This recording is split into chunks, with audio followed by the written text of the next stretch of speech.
Hi, good afternoon. Welcome to the work session of the Board of Trustees. It is May 13th, 5:01 p.m. Calling the meeting to order. Clerk Perla, will you please confirm the presence of a quorum? Yes, thank you.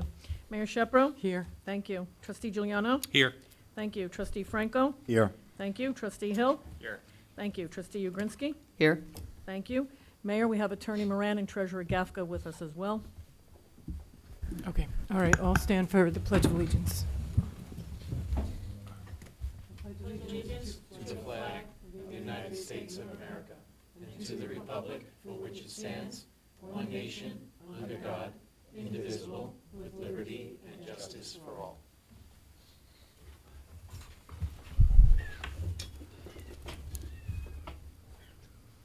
Okay, we have two presentations on for tonight. The first is Nikia Bell. Do you want to come up from the Three Village Historical Society? We have a chair for you, or we actually have, why don't we ask her to sit? She can sit, Chris, and bring a chair over.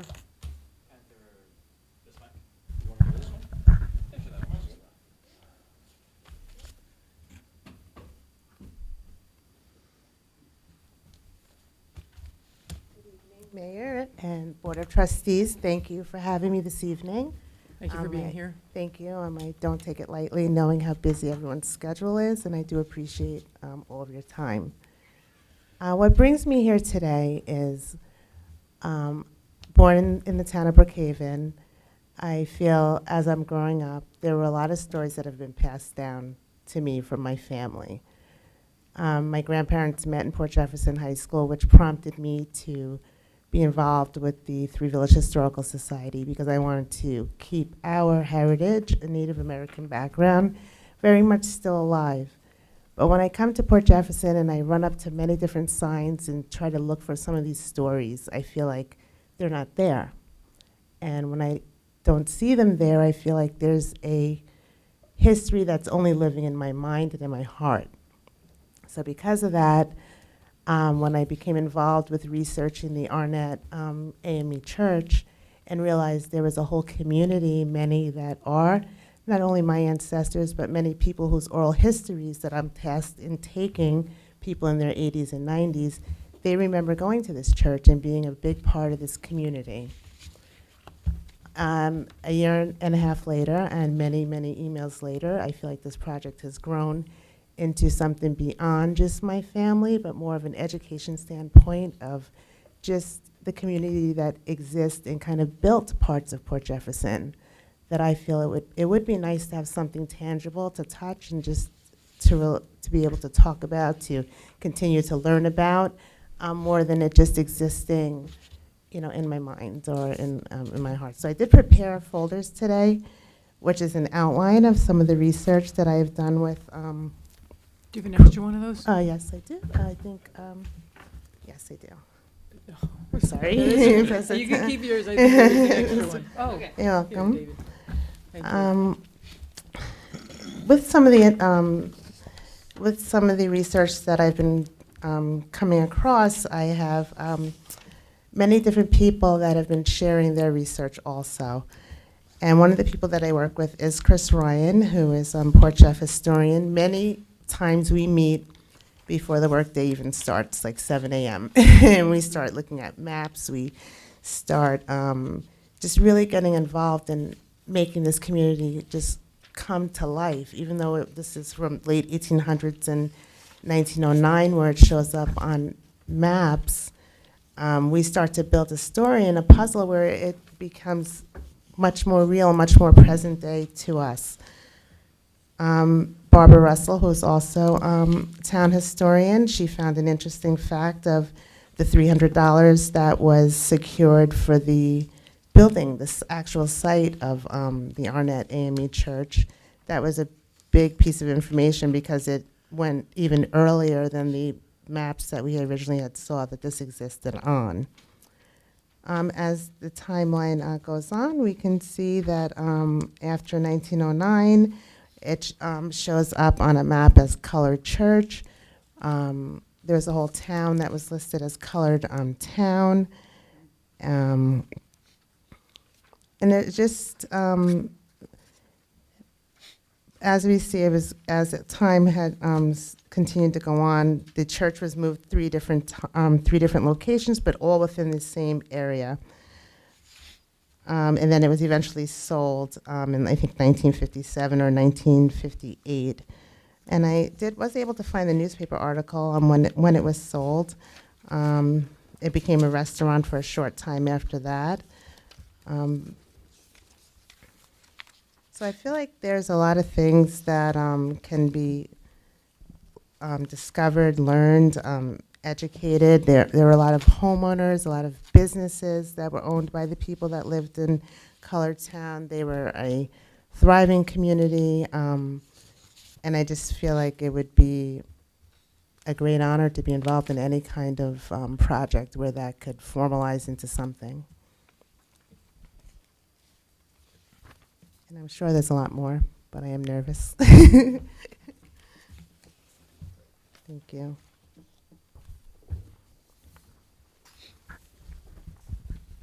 So when McNamara purchased or acquired the site,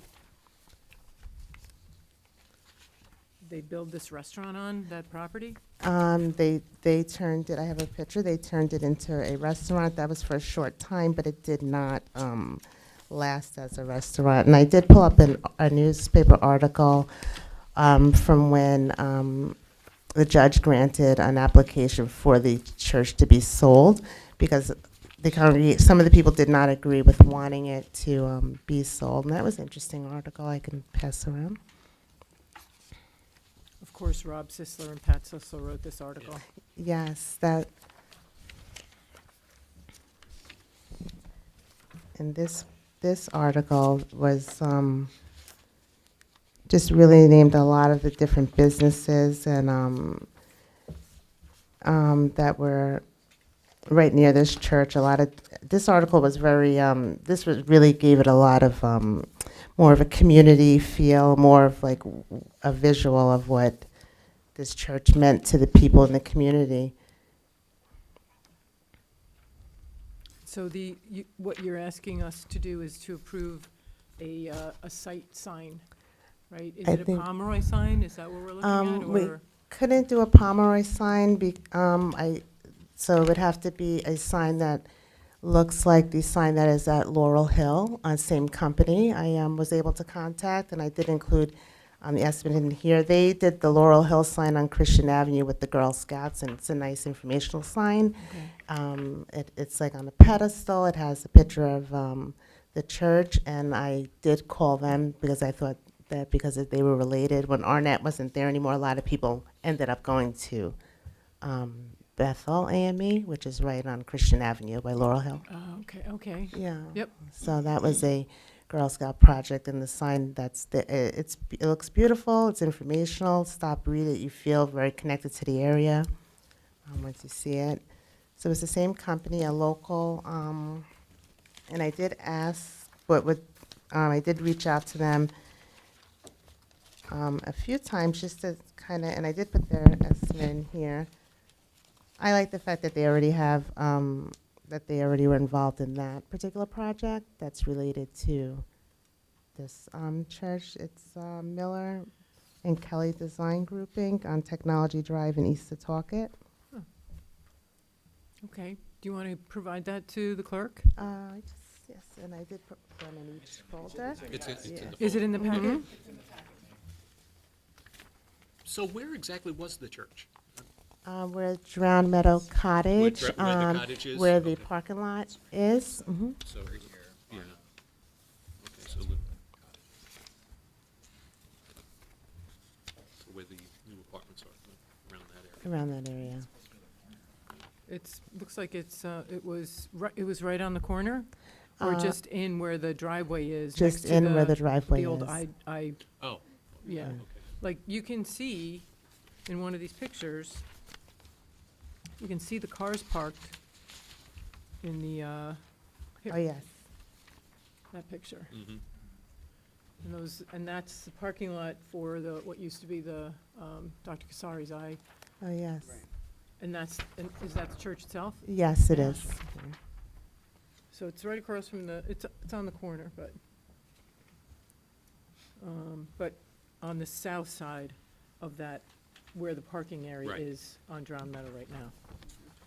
So is that where you're proposing the sign go? Yes, and Mr. Chris Ryan did do the GPS coordinates with me, where the sign would be placed. And that's where we thought would be like the best area.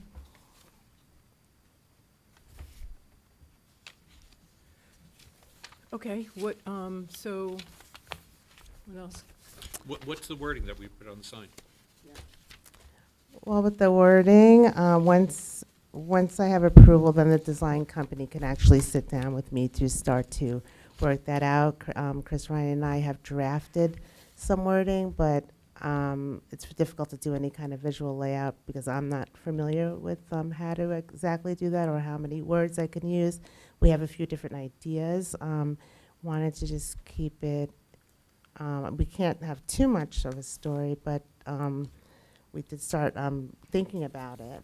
But once I secure, give the design company, they said a 50% deposit, they will start to work with me on the next step.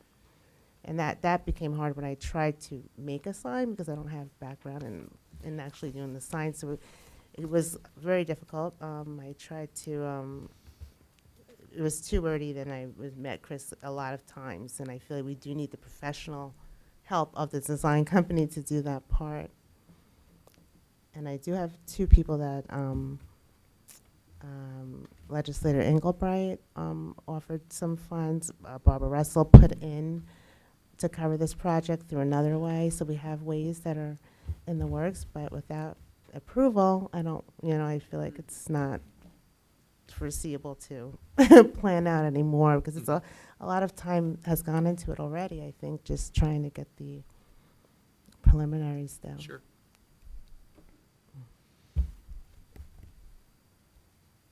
So, do we have any objections to this at all from this board? No. Mayor, may I? Yeah. Might I just suggest if the board's inclined to support the proposal, which is a great proposal, that the requester work with our building department and planning to make sure that if the sign goes up, that it's in a compliant location, so we don't throw good money after bad and have to be moved later. I'm not saying that you need to be charged a building permit or a fee or anything like that, but at least work with them to make sure it's in compliance with our sign code. That's a good idea. Just my suggestion. That's a Great great idea. idea. Great Yeah. idea. So, Yes. and I'm sure the language will at some point be finalized. Yes. And that would be the next step. The next step. Mhm. And So tomorrow. you see this board is in support of the project? I appreciate it. And Awesome. I don't know if we need a resolution to approve the placement of the sign? Mayor, what I would suggest, since we don't have the language of the sign, because that might matter, Yes. that I think what you're hearing is the board's in full support of the sign, but I would just maybe table this whole thing until we let them work to design the sign, make sure it's in a compliant location, and then approve it. Because we live in a sensitive world right now, so I can't have you guys vote on language that we haven't seen. Right. So that's what we'll do I at one appreciate of our upcoming meetings when you're ready, Okay. okay? And tomorrow, we're meeting I'm meeting with Legislator Engelbright just to try and, because we're trying to make it more, if anyone else is, because we're raising the rest of the funds also to cover it. So we're going to meet, but I feel excited for the next step. I feel ready. I feel motivated to Thank you for make putting sure this it's all right. together Well, and thank doing you so much work to Thank get here. you. Thank you very much. Very happy. Good, thank you. Thank you very much. Thank you. Wonderful proposal.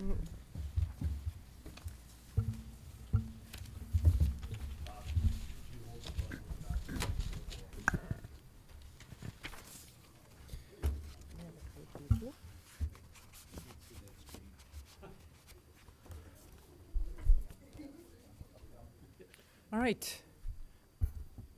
Next up, we have Jennifer Hildreth, who's here to discuss the analytics from, you'll need a mic, Social Butterfly, our digital team. Good evening, everyone. Thank you for having me. This is our annual update to our statistics. And I don't know, Sylvia, do I have copies of this, or is this just the one copy? One copy. Okay, thank you. Thank you for making it. I ran out of ink today. This is from January 1st to the current day. Just so an general overview, social media is looking good. Our general views are up 54%, 3-second views 185, 1-minute views 410%. To get someone's attention for a whole minute is pretty good. So we've had a lot of interesting news and a lot of interesting activity. We also had a difficult winter with lots of updates and snow and emergency management and whatever. So that translates for me and Social Butterfly and Teresa, who's invisibly next to me, it translates into a lot more views. So news is news. Sometimes it's bad news, but it is still news and we're getting eyeballs on it. Interesting points that I want to share about it. The views are up 41%, 54.1%, which is 2.0 million views. These are Facebook statistics. They're actually combined Facebook and Instagram. But the metrics are pretty amazing. We only have, what is our total population here? Is it still around 8,000? So going to the next page of the stats, we have an enormous audience. People, and I think this is good for all of us, people love Port Jefferson, which makes me, as a lifetime resident, feel really good and happy to have that many people looking at us. Our viewers are up. Another interesting point, our link clicks to our beautiful new website, which I will get to the second part of my presentation after I review the statistics. Our link clicks through to our website, or whatever the post is pertinent to. Not necessarily just the website, but it's a link, whether it's a link for recreation, for signing up for programs. It's a link for whatever. There's various and sundry other things. Those are up 73.8%. So people are catching on. They're following our change of our new email address because Teresa did it smoothly that there was no break in the .gov from the .com. So that's working out really well. Our content interactions, which is people clicking like, or people commenting, or people clicking all the way through, is also up 97.7. Oh, these are supposed to be on my eyes. That's why I'm having so much trouble. The next stat that I found really interesting, our followers for photos, which I take myself, and I don't copyright them so people can share them because photographs of Port Jefferson are beautiful, are up 72.8%, and the majority of the viewers are non-followers. These are just people that have visited and perused the village. They recognize us. We are grabbing people's eyeballs by what they recognize when they visit here. So even people that don't live here and are not necessarily followers of the page enjoy viewing the beautiful photography of where we live, which is pretty nice to see. How many percent don't follow? The followers of the photos, content type, we're talking about photos, 72.8 were non-followers. It was simply the photographs grabbing people's attention. And I like to photograph when things are budding and flowering and children and activity and the concerts and everything, where there's people and beautiful scenery involved, if that answers your question. The top content of this January 1st till today, or yesterday, interestingly, are municipal information. First two, 202,000 views, which was a snow emergency announcement. The next one was the e-bike confiscation by Suffolk County PD, 6th Precinct, had 153,000 views. That's enormous. The third one, which makes me very grateful and happy, and grateful for Fran, our graphic designer, and for Teresa, who assembles the global calendar, which is you'd rather get a root canal all day long than do that. It's very challenging. We have a lot of partners and a lot of moving parts. It's the thousands of emails. She did it. That got 120,000 views. The actual summer events for the village. So people want to come here, and people are coming here. The next one was very interesting. It was the snow removal at physical activity. DPW sent it to someone who sent it to me. I used the photographs. They were not my photographs because I was not out in the middle of the night shoveling snow that night. That was 600,000 views. And then the following were Farmers Market Post, the landing of the Caleb Brewster. Did all of you go to that? That was also amazing. We had an enormous turnout for that. I was so pleased and so proud. Those guys worked so hard on that project. So, next thing that's important, I'm going to pass this around so everybody can look at it. But in closing, about social media side of our work, we are still at the top of the top. Oops, Port Jefferson. This is a 1, 2, 3, 4, 5, 6, 7 village, Which town ones? comparisons. Huntington, Northport, Greenport, Patchogue, Lake Grove, and Oldfield. We're at 22.7 thousand followers. We're up 278. We have, there's a graph that Facebook creates, our business as opposed to all the other businesses. We're Our municipality versus other municipalities? yeah. So Who's we're the doing, closest and how many, how who many? was the closest? Huntington. Town or village? Huntington Town. So, you Different. know, they comparatively. Completely different. Completely different. But I The think population of the town of Huntington is probably 5 times the population of the village. You of think, Port is it that Jefferson. much? It's because it's like the town of Brookhaven. Right. 190,000 residents in the town of Brookhaven? No, Oh, how many 190,000 taxable parcels. taxable parcels? 500,000 residents. 500,000 Really? residents. Yeah. So we're talking a fraction. Okay, so that's amazing. Yeah. Thank you for that information. I did not know that. These are just a sample of, so the other part of what I do and my side facet of the business is we have multiple pages at the village, and I'm sure you are all aware of that. We have a recreation page, we have our official page, we have a garden page, we have a farmer's market page, which is not always utilized, but what my job is to do for a very long time, because I don't like anybody else to touch it or control it, is to respond to the comments and the questions from our neighbors and friends. Just for instance, people write in, because we share the partners of the village, the not-for-profit partners, the chamber, the bid, various and sundry, the Long Island Explorium. There's so many, too many to list, the Conservancy, blah, blah. Sorry, I'll stop. But people get confused over who is managing these events on occasion, so we are the catch-all for the questions and the comments. I just chose a random sampling. Someone writes in, question about the mac and cheese scroll. Are there going to be vegetarian options? Sorry, I don't know the answer to that. You must contact the Chamber of Commerce. This is, they monitor their page, which they have an excellent person who also monitors the page for the questions. That's a random question.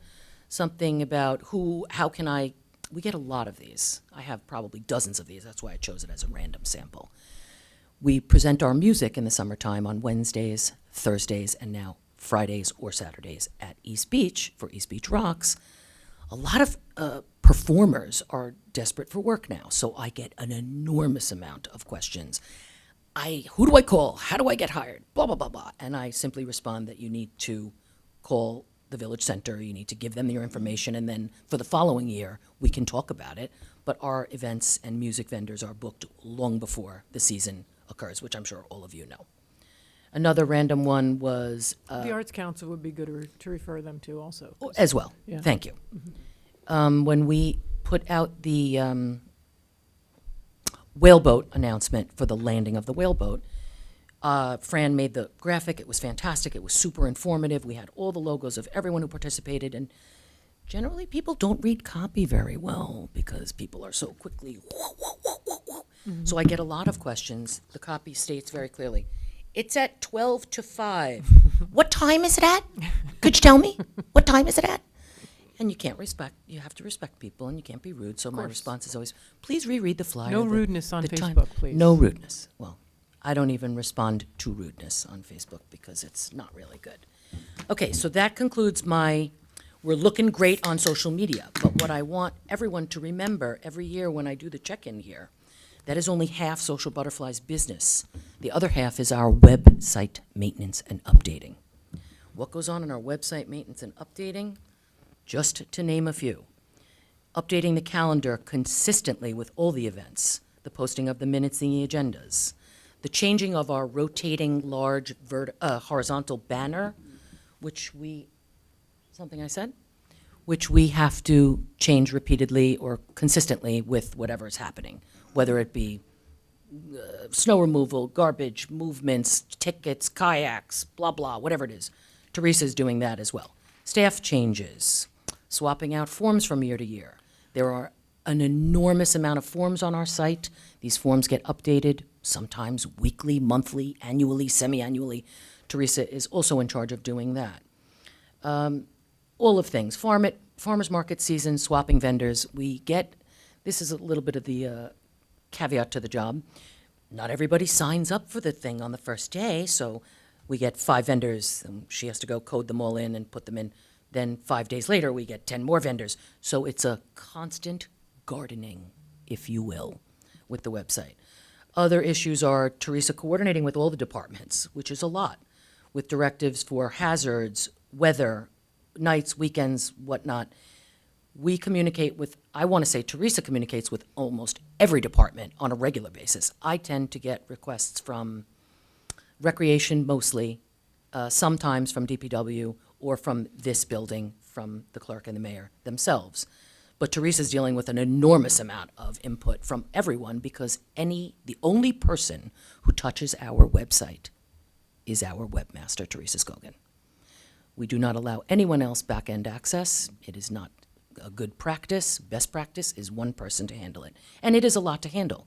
We are a busy, active municipality with a lot of things going on all the time. Anything that has to get coded and updated on that website is done by her.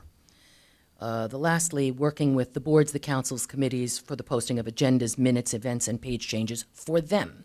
So it's an extra, this is the arm of the village, and then there's a second arm with all of our not-for-profit partners and other partners that we have.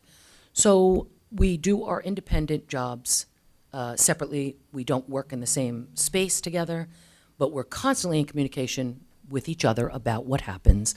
She always runs it by me before it happens so I can approve it or deny it, but it is generally acceptable because she knows what she's doing, and we've been doing it for quite some time. Does anybody have any questions? I appreciate the fact that the website's locked down the way it is, particularly since Super it's a important. .gov now. Do you have any questions, Mr. Franco? So it's, Okay, please share that so with Teresa in case she I doesn't will. see that. I will. She is a super cyber I- security I psycho. thought that was a pretty seamless She's- migration. It really was. And And that's I'm very rare. proud, and I'm grateful to have her as an employee and a friend. So with the increase in the numbers, the metrics going up, Mm-hmm. I guess we should just consider strategically, how to continue pushing people to the website from social media, Mm-hmm. because that's where you tell the bigger story, Mm-hmm. right? And social media is the front porch to inside the house. Agreed. So let's keep working on that. Always. And with every department, every need for communication, and yeah, I think that's a great job, Jen. I think the numbers are impressive, whether they're intentional. I mean, I know that the focus is really on municipal communication and what's happening in the village. Most certainly is. there- I agree with you. There are other aspects of village life that are like you say, more quality of life oriented and beauty oriented towards the beautiful I- scenes and aesthetic of the village. I don't So- want to interrupt you, but what I will close with, and I will say this from the bottom of my heart, I've been doing this for a long time because I love it here, and it's where I grew up, and it's my hometown. I think the thing that I have learned over curating this particular account over all these years is that people do like to see change and growth and different items. If you batter the public with consistent municipal information and nothing colorful, it doesn't work. And I think that I sometimes think municipal information is colorful. well, that's why you're the mayor and I'm not. But in my opinion, I think that, and you'll see, a lot of the most popular posts are when the world is dreary and hectic and everyone has jobs and we're all in this together. Just seeing a beautiful harbor photograph or a floral of our cherries cherry I mean, the blossoms Caleb behind them. Brewster launch and You know, landing. that was enormous. amazing. It was The immense. sign program that we're People looking at is gonna enjoy be. a carousel of different things. It can't be all in the same municipal voice all the time. There has to be some joy and some rapture in it. So I agree. It's a mixture of all of that. Okay, anyone else? Oh, thank you very much. You're very welcome. Can we Thank you guys just for having me. have the Oh. analytics report shared? Oh, with absolutely. everyone? I'm going to leave this with Sylvia. So Thank you you. can absolutely have it. Or if you email it to her, she can distribute it in the I've done that. shared shoulder. Absolutely. Shared I just shoulder, didn't have shared enough ink folder. for everyone. Thank you, Jen. Thank you, Jennifer. All right. Next order of business is, Is executive session, Mayor? yes, do we, So at this time, if we can have a motion, please, to enter into executive session at 5:32 PM to discuss a contract negotiation and personnel-related matters. May I have a motion? Motion? Second. And legal matters. Thank you. all in favor? Aye. Motion carries.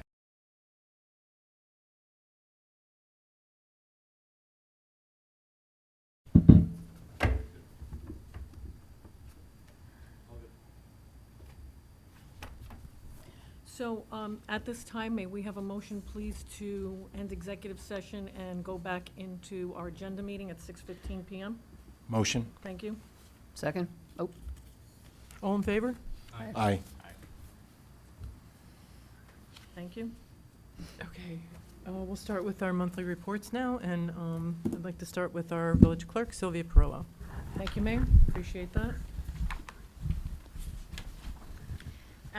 My first order of business will be an announcement that the village offices will be closed on May 25th in observance of Memorial Day.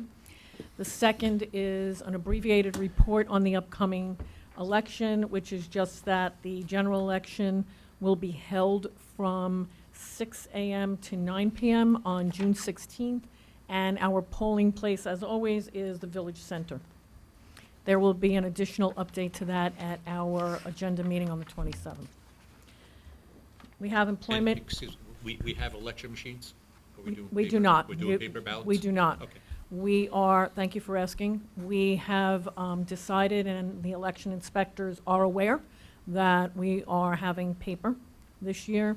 Fort Orange Press, as always, is creating the ballots for us. I have asked that those ballots be stubbed so that we can maintain proper control of those. They'll also be creating, as usual, the absentee ballots. We will, however, be picking up, DPW will be picking up for the village on June 5th, some ballot boxes and also election signs. Those ballot boxes, so that we know, will be held in reserve because we are in the process of purchasing a well-priced ballot box that hopefully is large enough to not have to be emptied. And of course, it will be a locking mechanism that no one can reach into.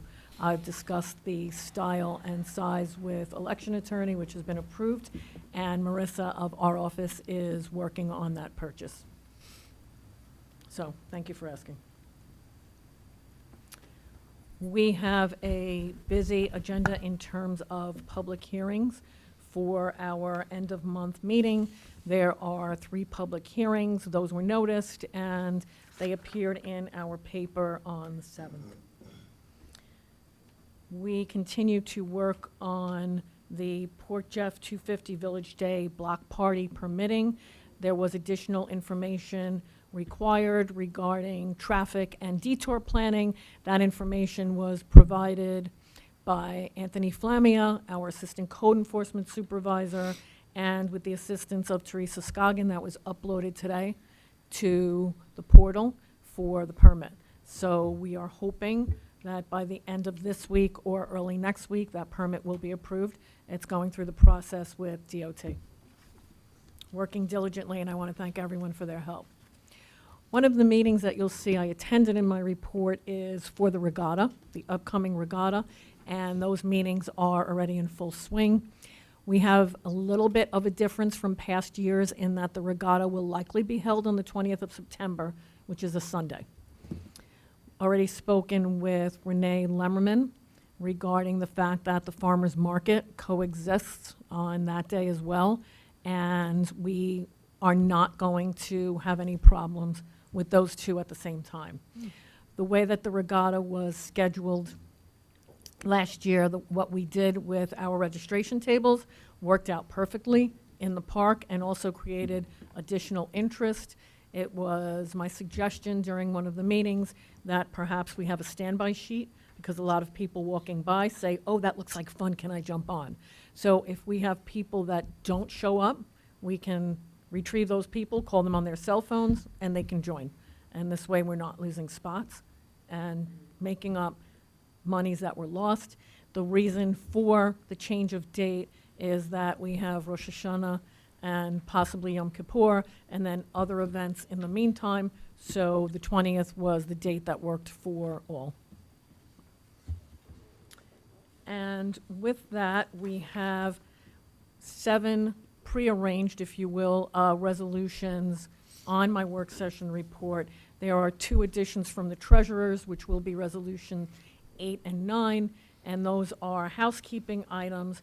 We have resolutions 10, 11, and 12 that came out of executive session, and we will also have resolution number 13, which was from the treasurer, initially slated for our late in the month meeting, but we'll take it out of process and have it this evening. So with that, we have resolution number 1, 51326, resolution approving the hiring of Dennis Maud as a laborer at the Port Jefferson Country Club at an hourly wage rate of $20 per hour effective May 4th, 2026. May I have a motion? Motion. Second. All in favor? Aye. Resolution number 2, 51326, resolution ratifying the hiring of Jack Campagna as a seasonal part-time recreation aide for the Port Jefferson Country Club at an hourly wage rate of $17 per hour, effective April 5th, 2026, and hiring Nolan Woods as a seasonal part-time recreation aide at the Port Jefferson Country Club at an hourly wage rate of $17 per hour, effective May 15th, 2026. May I have a motion? Motion. Second. All in favor? Aye. Resolution number 3, 51326, is a resolution approving the appointment of Daniel Gross to the full-time permanent civil service position of senior planner and an annual salary of $79,560, effective May 8th, 2026, with all rights and benefits per the collective bargaining agreement currently in force between the Village of Port Jefferson and CSEA Local 1000. This hire is subject to the standard 26-week civil service probationary period. May I have a motion? Motion.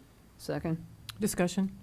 I just want to congratulate Dan on his successful passing of the civil service test for senior planner. He was a provisional employee up until he did take that test, and he got a notification recently that he scored well and passed, and now we can officially make him a senior planner. So, yes. Thank you, Mayor. And as always, it's civil service, so it's a process.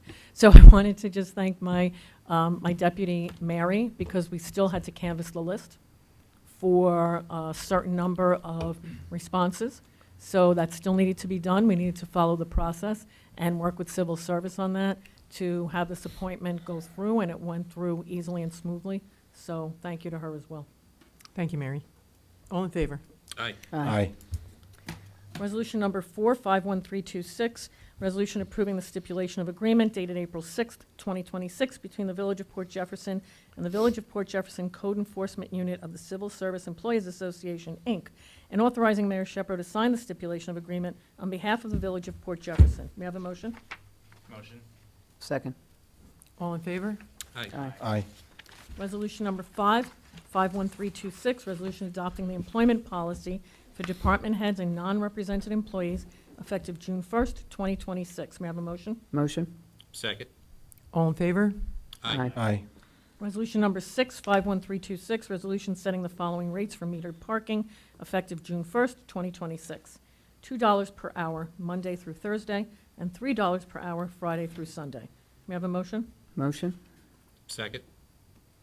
All in favor? Aye. Aye. Resolution number 7, 51326, resolution approving the attached proposal in an amount not to exceed $4,500 submitted by Thomas Morowski on behalf of JRH Consulting Engineers and Architects, DPC, for the provision of engineering review services and a corresponding report for 450 Myrtle Avenue, Harbor Cove at Maryhaven, noting that payment of the finalized amounts is a responsibility of the applicant, and authorizing Mayor Shepro to sign the proposal on behalf of the Village of Port Jefferson. May I have a motion? Motion. Second. All in favor? Aye. Aye. Resolution number 8, 51326, resolution designating Ocean First Bank N.A. as an official depository for the Village of Port Jefferson of all monies received by the village treasurer, court clerk, clerk, and receiver of taxes. May I have a motion? Motion. Second. All in favor? Aye.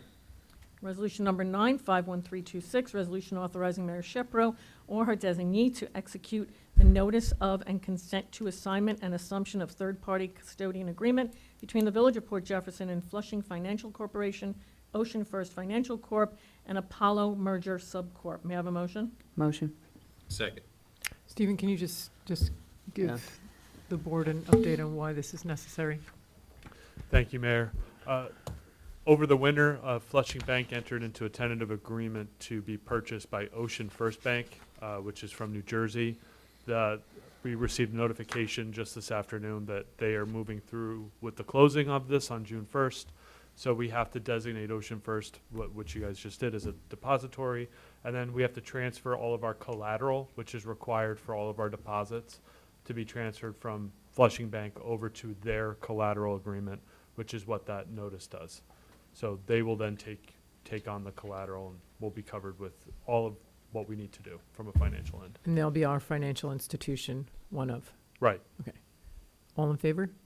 Aye. Aye. Resolution number 10, 51326, resolution approving the Village of Port Jefferson title of Interim Division Chief of Public Works, Parks and Recreation for Gregory Munson, effective May 14th, 2026, with a corresponding increase of $25,000 in annual salary at no net cost to the general fund. May I have a motion? Motion. Second. Discussion?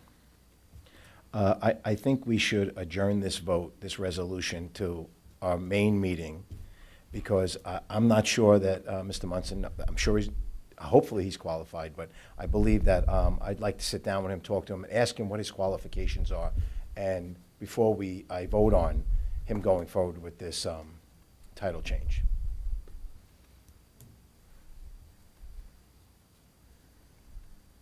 I'd like to have a roll call vote. Trustee Grinsky? Aye. Trustee Giuliano? Aye. Trustee Hill? Aye. Trustee Franco? No. Motion carries. Motion carries 3-1. Resolution number 11, 51326, resolution scheduling a public hearing for 6:00 p.m. on June 24th, 2026, at Village Hall, 121 West Broadway, Port Jefferson, New York, 11777, pursuant to Article 2 of the Eminent Domain Procedure Law, to consider for the restoration and preservation of a historic structure for future public use, the acquisition of an adverse interest in real property located within the Village of Port Jefferson at 49 Sheep Pasture Road, Port Jefferson, New York, 11777, and identified on the Suffolk County tax map as District 0206, Section 021.00, Block 02.00, Lot 004.000. May I have a motion? Motion. Second? Second. All in favor? Aye. Aye. Resolution number 12, 51326, is a resolution authorizing Mayor Shepro or her designee to execute all required documents on behalf of the Village of Port Jefferson in furtherance of the purchase of the property at 49 Sheep Pasture Road, Port Jefferson, New York, 11777, and identified on the Suffolk County tax map as District 0206, Section 021.00, Block 02.00, Lot 004.000. May I have a motion? Motion. Second. All in favor? Aye. Aye. And with that, we have the final, which is resolution number 13, 51326. Resolution authorizing the use of parking capital funds to purchase 4 T2XF Scan 23 ticket scanners at a total cost of $16,500 per attached quotation number Q 54535. May I have a motion? Motion. Second. All in favor? Aye. Aye. Thank you. Mayor and Board, that concludes my report unless there are any questions on anything I've written. Hearing none. Treasurer Gafka, can we have your report? Thank you.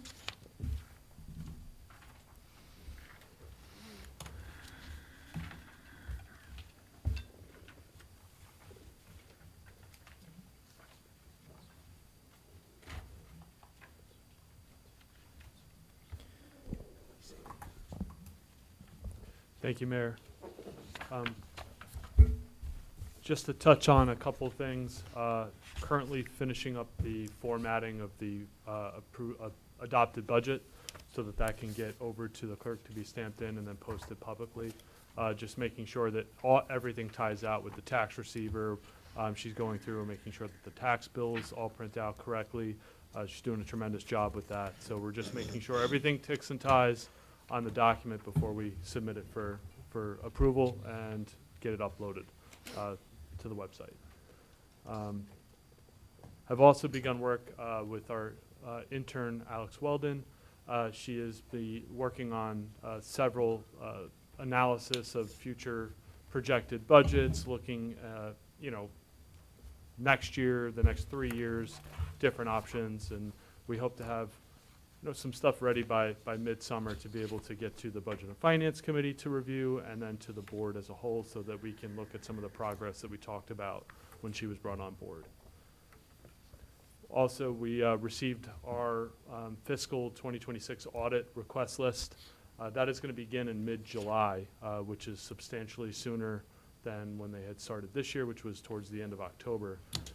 And all of this is in preparation to have the AFR, the annual update document to the state, uploaded on time, submitted on time, so that we don't have to worry about any deadlines. And Which we is get what, like September, October? by the end of September. Okay.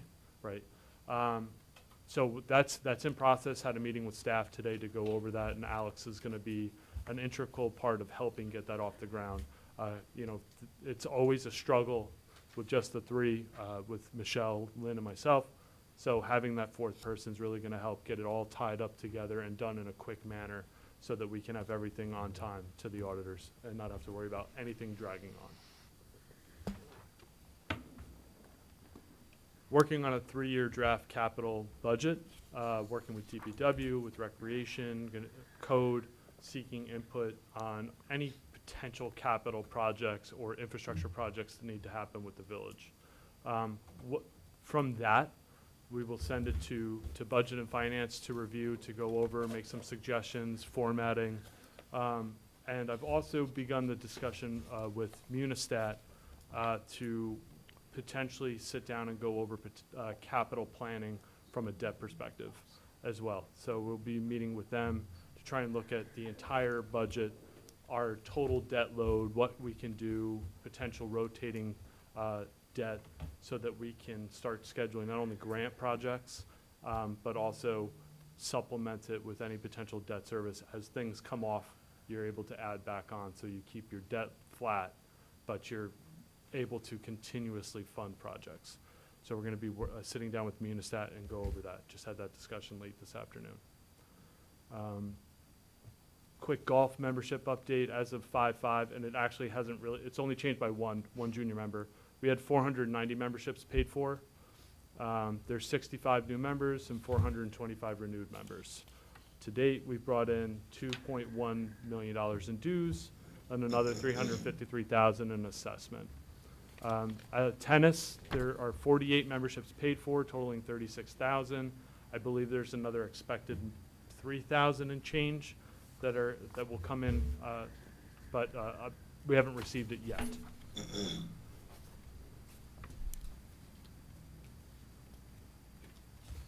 One additional item that was discussed with Munistat is the bond for the retaining wall. As we discussed when we went out to band, that once that retaining wall project was done over on East Broadway, that we would get an engineer report from Hayduck saying what the useful life is. So Hayduck sent that over to my office. It's 75 years. We're not going to take a $500,000 bond and go out 75 years. That's just not done. So I did ask Munistat for some debt service scenarios. And even though we thought about potentially extending the debt, if you go anything past 10 years, it looks like it's going to cost $200,000 just in interest on a $500,000 loan, which doesn't seem responsible. So if you're looking at a 5-year potential debt service, you're looking at $57,000 in interest total.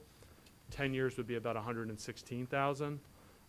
So working with them as part of that capital planning to see there might be some other scenarios based off of our budget needs and what is coming on and coming off. So I will bring that to the board as soon as there's some firm options, and we'll figure out how to go. We have time. We don't have to do that until January of 2027, but just want to make sure that those conversations are ongoing. And I'm not sure if we don't go past 5 years, if we'll need to redo the bond resolution, which we discussed potentially having to redo that to do permissive referendum if you go past 5 years. So that may not need to happen, but I'll keep you all updated as that goes along. Again, I only had that conversation around 4 o'clock this afternoon. With that, I'll ask if there's any questions on the rest of my report. Steve, with the money that we've collected for the country club, the minimums, does that get turned over to Lessings right away, or how does that process work? It depends on how it's coming in, but we've made 5 or 6 payments so far over to Lessings, so we get like these bulk amounts. We're updating the spreadsheet in real time. There's a OneDrive that we share with Lessings, so they're seeing it in real time, and then when there's enough money, we send a wire over. They don't issue the minimum cards until they get the money. Okay. They start making them, and then when they get the money, they release it. Any other questions for Stephen? All right, Trustee Ugrinsky? Thank you, Mayor.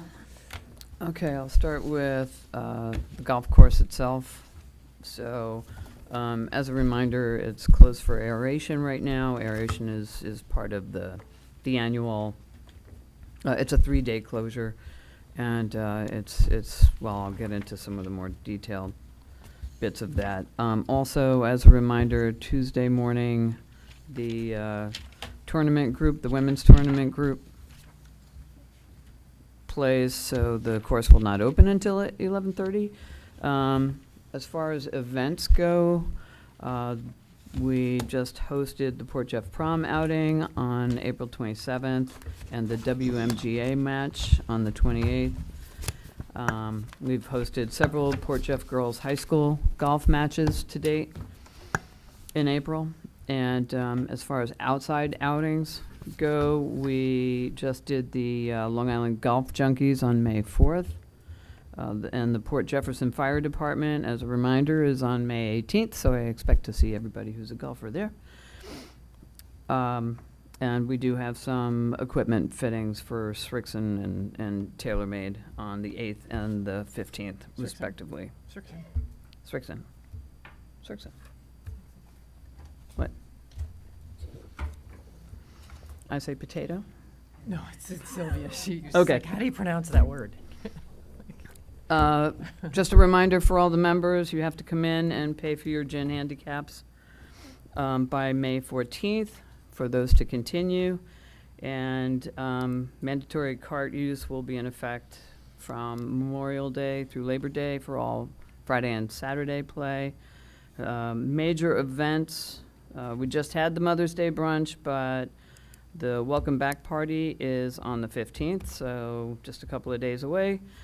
And the Memorial Day barbecue is on May 25th. As far as the Meadow, we're launching a happy hour on the Meadow starting Thursday the 21st. And that will continue as a weekly Thursday night staple, weather permitting, with live music and food stations. And Open, so open that's- to the whole entire community. yes, anybody. absolutely. Mhm. That's not members only. That is a resident event It's an event. for No- everyone. No Yes. resident requirements, no membership requirements. Right. Everybody's welcome. So invite your friends. Okay, as far as the, the grounds themselves, so we're doing aeration, cleanup, fertilization. That happens sort of immediately after the aeration so that the nutrients get into the soil, and then they're changing up the watering in order to do that, along with additional chemical spray. We had some trees that were taken down. That cleanup is done now, because I think it was still in process the last time you and I spoke about it. And some infrastructure and facilities items that they've been working on is the water line leading to the dock has been replaced, so that's in the event the clipper comes in. And any other dock space is used, they have water. And then the Nice. driving range improvements, so we had to figure out what to do with the poles that were sourced. So they will be cut and laced around the perimeter of the driving range. It'll help keep the net down, but also prevent balls from going through and under, which ideally will save us money because we don't have to replace as many balls that are going into the wild area, let's So just just call it. for everyone's edification, can you talk about the polls and what happened with them? Sure. So the Board of Governors has been discussing the need for nets for some time because they were too short, and as a result, people were hitting balls over. We actually had somebody, I think last year, that did get knocked by a ball that came over.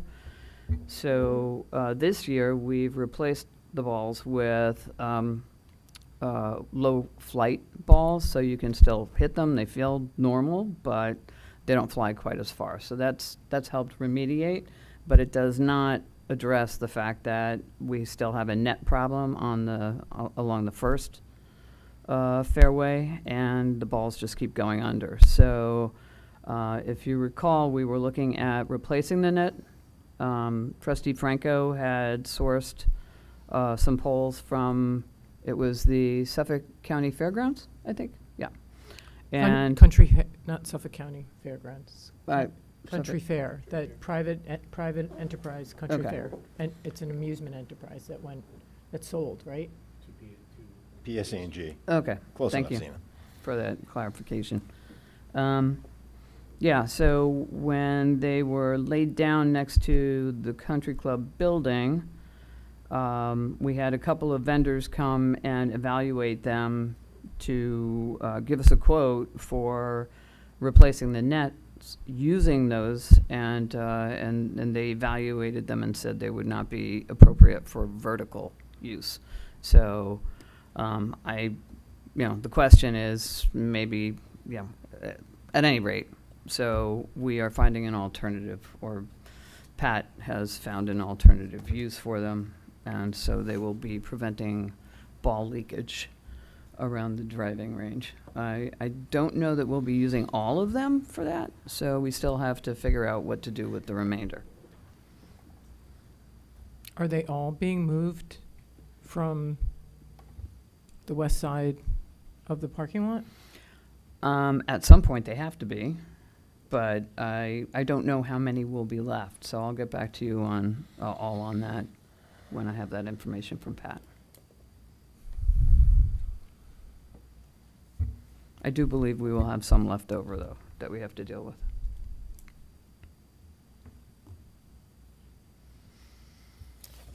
And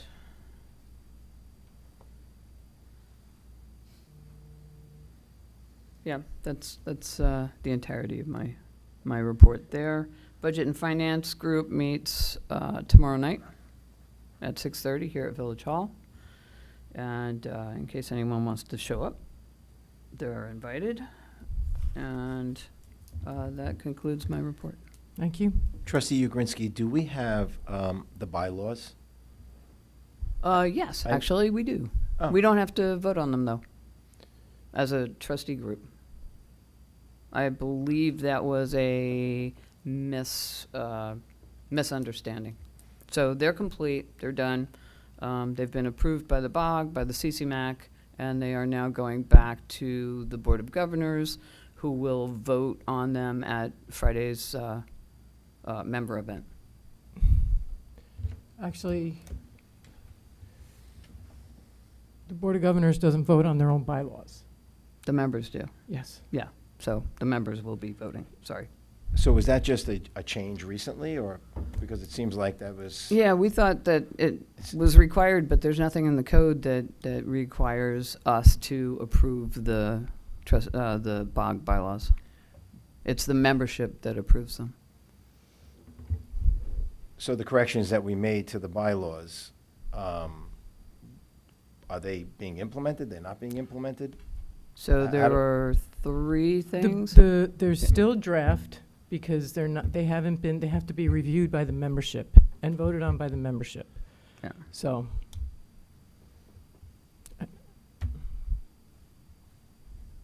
We don't have approved bylaws yet. Were the recommendations from the trustees adopted in the draft bylaws? In the draft, they were, and then there was one more iteration, so it was sent back from the BOG. Some of those. The CCMAC. Sorry. So, yeah, so they elected to include some of the comments you made, Kyle, to I don't the, even remember them at this point. yeah, it was editorial, but, you know. One thing that they removed was a junior member holding a position on the Board of Governors, and what was the other one? That the president must be a resident because it is the membership that votes on the Board of Governors, and then the Board of Governors appoints the president. So it's really up to them. And it'll still be a majority of the Board of Governors will be residents, right? Yes. And a quorum has to have a majority of residents. Even if a quorum is 6, the majority of that quorum has to be resident. And then, I don't remember at this point, is there anything in the bylaws that addresses how to amend the bylaws? Because I If thought you'll we were hold the on, ultimate I'll decider, so I'll if- see. if I'll we're check not, on I that. think that needs to I be was there. reviewing them earlier, but I don't remember seeing anything like that. But let me just check before And you I. don't have to answer now, we can look that up Okay. later.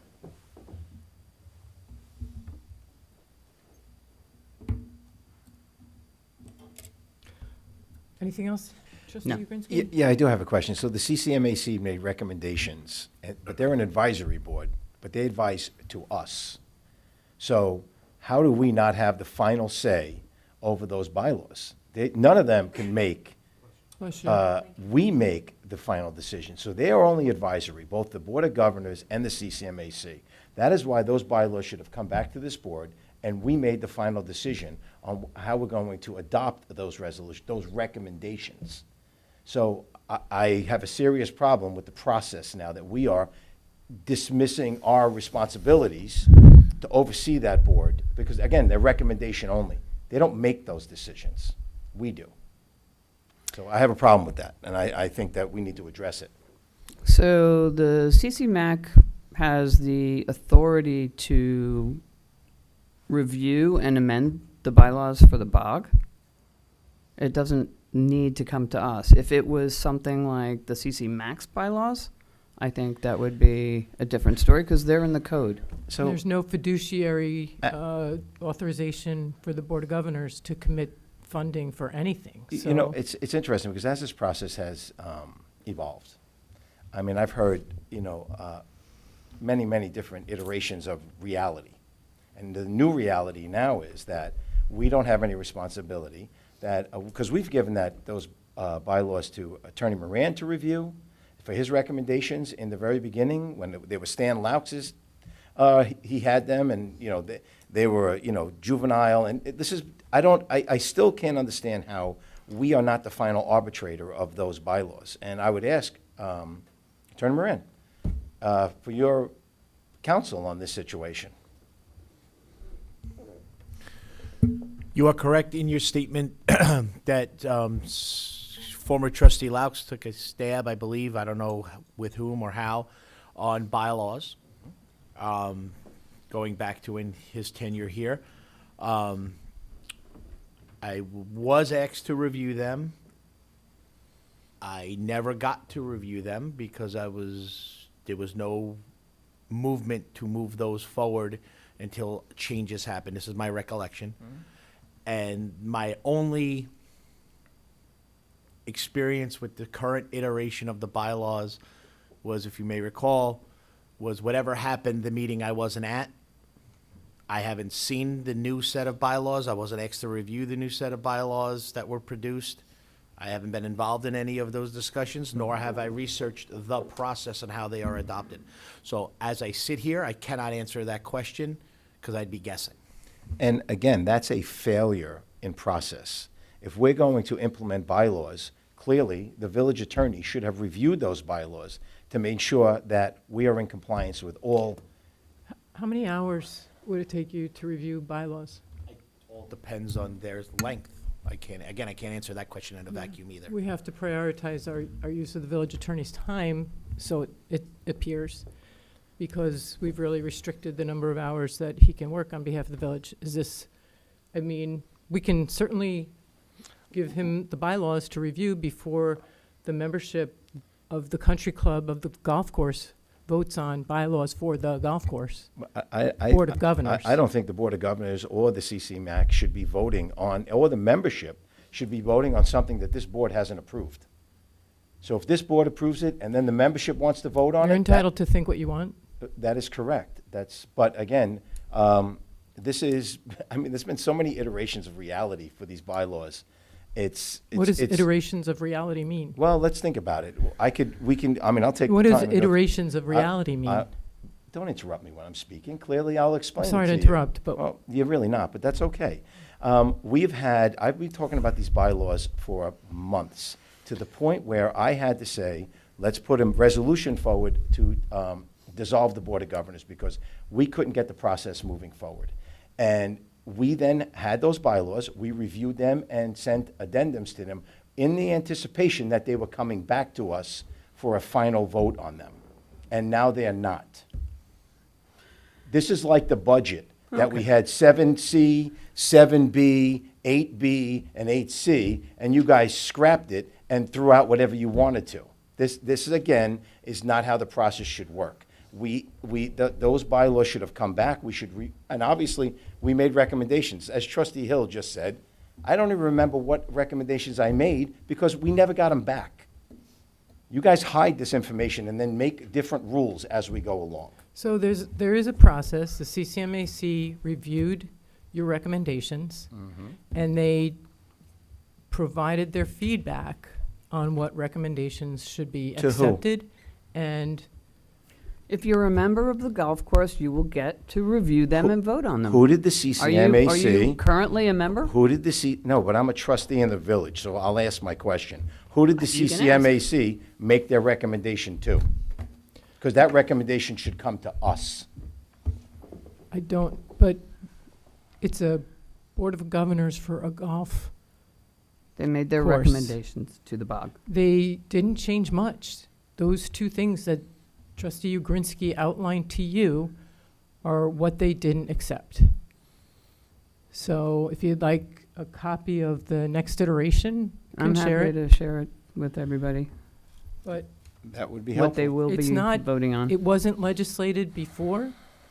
It was never legislated. It was never entered into code that the Board of Trustees vote on bylaws and approve bylaws of a Board of Governors.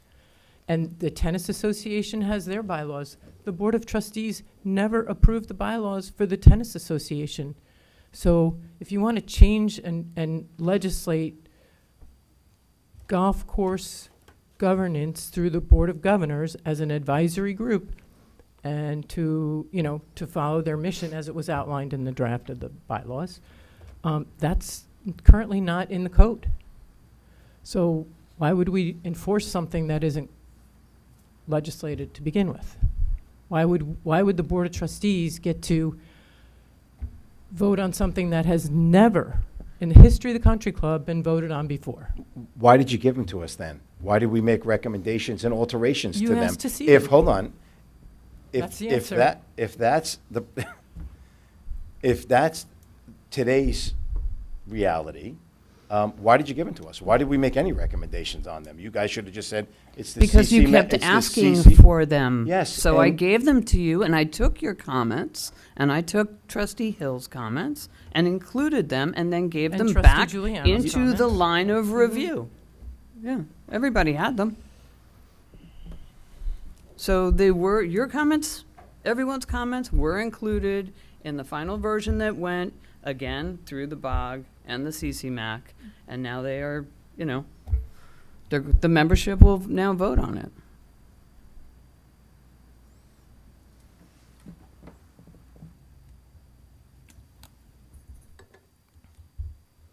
I'm correcting you again, because it doesn't go to the Board of Governors to review and Their approve own- bylaws. I sit corrected, again. All right, but could you pass those, the proposed? I'll send the final to everybody. Thank you. Yeah, that's going to be voted on. Okay, Trustee Franco, your report?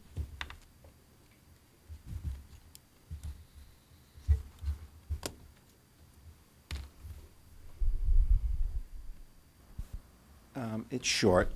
The school district has a proposal for their budget. The vote is on the 19th. I would recommend everybody in the community come out and support the school. They were able to maintain the tax cap at 1.99%. So I hope the community comes out and supports the school. What does that mean per, what's the ultimate amount of the increase to the, The dollar budget, amount? yeah. Yeah, I don't have that in front of me. do you know the amount that it's going to cost a household to actually have to pay with the increase? I don't have that data in front of me, but I'll get it for you and I'll send it to you.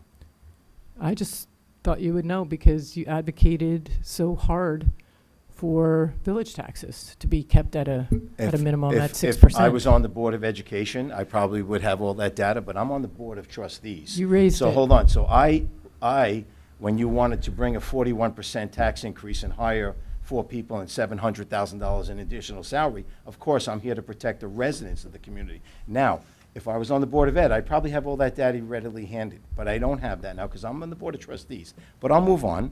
Well, The you second- just You'll get that to suggested everyone? everyone should What? vote for it. Yeah, I said But everybody you should don't know come what down. what the I- impact pardon is me. going to be per household? Do you not support the school, Mayor? You want them to vote the budget down? Is asking I'm that asking you question? questions about the tax So, increase again, to our village residents who are again, on a fixed as I income. told. making your same Wait a second. argument. So now fixed incomes matter? Fixed incomes Wow. always matter. I thought you needed an administrator because you can't do your job. All right, I'm going to move You're on. changing the subject. And So will as you I get said- those as I said answers the to commu- us? As I said, All, I just said that please. 2 seconds ago. That No, I'll you cer- said that you would get them to her. You will the certainly, mayor, you will sorry. get a copy of it. I would Thank send you. it to the clerk so she can share it in the share Okay. drive. The clerk will get a copy of it. I don't disagree So, with the school district needing So now, again, I funding. would say to the community, the budget is out on their website. Review it, support the school. I think that they were able to stay underneath the tax cap, unlike this board. Which, a tax Um, cap of a $50 million So now, budget, Mr. Franco, I so call now, first hypocrisy off, on you. when I'm in the street, my name is Mr. Franco, Mayor. I'm Trustee Franco when you address me, and you should address me appropriately. You are just, I get it that you know, this is how you are, you're a little bit inappropriate, but at some point, you just sit back, relax. If you have a problem, I'm not interested in it. I'm going to continue on. So I but- would say excuse continue me? out and support the school. Review the budget on the website. You will see all of the numbers. What's It's wrong with Mr. readily- Franco? It's readily available. How is Mr. Franco so- disrespectful? That being said, let's move on to the Kindness Award. So the school district working group had some questions about the Kindness Award and why it was never initiated. And Attorney Moran, you had said that you were, at some point, were going to send me the legal rationale why we couldn't do the Kindness Award, because I have attended many events, And now I've watched the mayor hand out certificate after certificate, which I think was great. But why was the kindness award a financial strain on the village? You were going to give me that information, because I do have a letter from the school district working group that I will send to Sylvia, and she can put it in the shared group, because they have some concerns as to why it was never put forward. I can answer the question as it relates to me. I believe my position with you and during a conversation was it's not a legal answer, and I provide legal counsel. My answer to you was procedurally, it's a Board of Education function, and it was up to this board to decide whether or not they wanted to do that. We did the research, and I advised you, I did the research of some of surrounding school districts, that they have similar type awards that are given from the district, not the local municipality. And I advised again that it wasn't there is no legal impediment for this board recognizing students. I merely suggested that it was generally a school board function.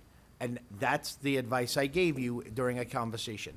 Now, that's not legal advice, because there's nothing legal about it. This board could vote to do whatever it wants. My opinion was, because I was asked to give it by you, was it's generally a school board function. Now, if you did not take that information and decide to make it a board function and have the argument or a discussion with your colleagues, I can't control that. But I'd like to not paint the picture that I didn't get back to you with that information, Well, no- because that was the picture you're painting. We- We did have a verbal discussion. I can't pull up an email where I told you I believe that it was generally a school board function. There is nothing legal or illegal or supporting in the village law that says you can't do it, but generally it's a school board function. David, I was told that it was a financial burden Not by me. at this board, and I said I would absorb the cost of the copying and the paper, and I was told by you can't do that. You can't. You can't just decide what you want to pay for if the village is not going to pay for it. You can make a donation to the village for a specific purpose as a trustee. Yep. But you cannot just say, oh, I want this, the board doesn't support it, so I'll pay for it. Well- That's a discussion, Trustee Franco, you need to have with your colleagues. If the colleagues want to give you that authority, that's not me. That's fine. Well, I'll address that. And then, and I'll send that letter from the school district working group. I'll get that to you, Sylvia, and you can disperse it out. So, Bob, the tree committee issued certificates, right? And they asked me to present them at the ceremony. What if we followed that protocol? Whereby the committee itself identifies and selects, and then they can issue the certificates.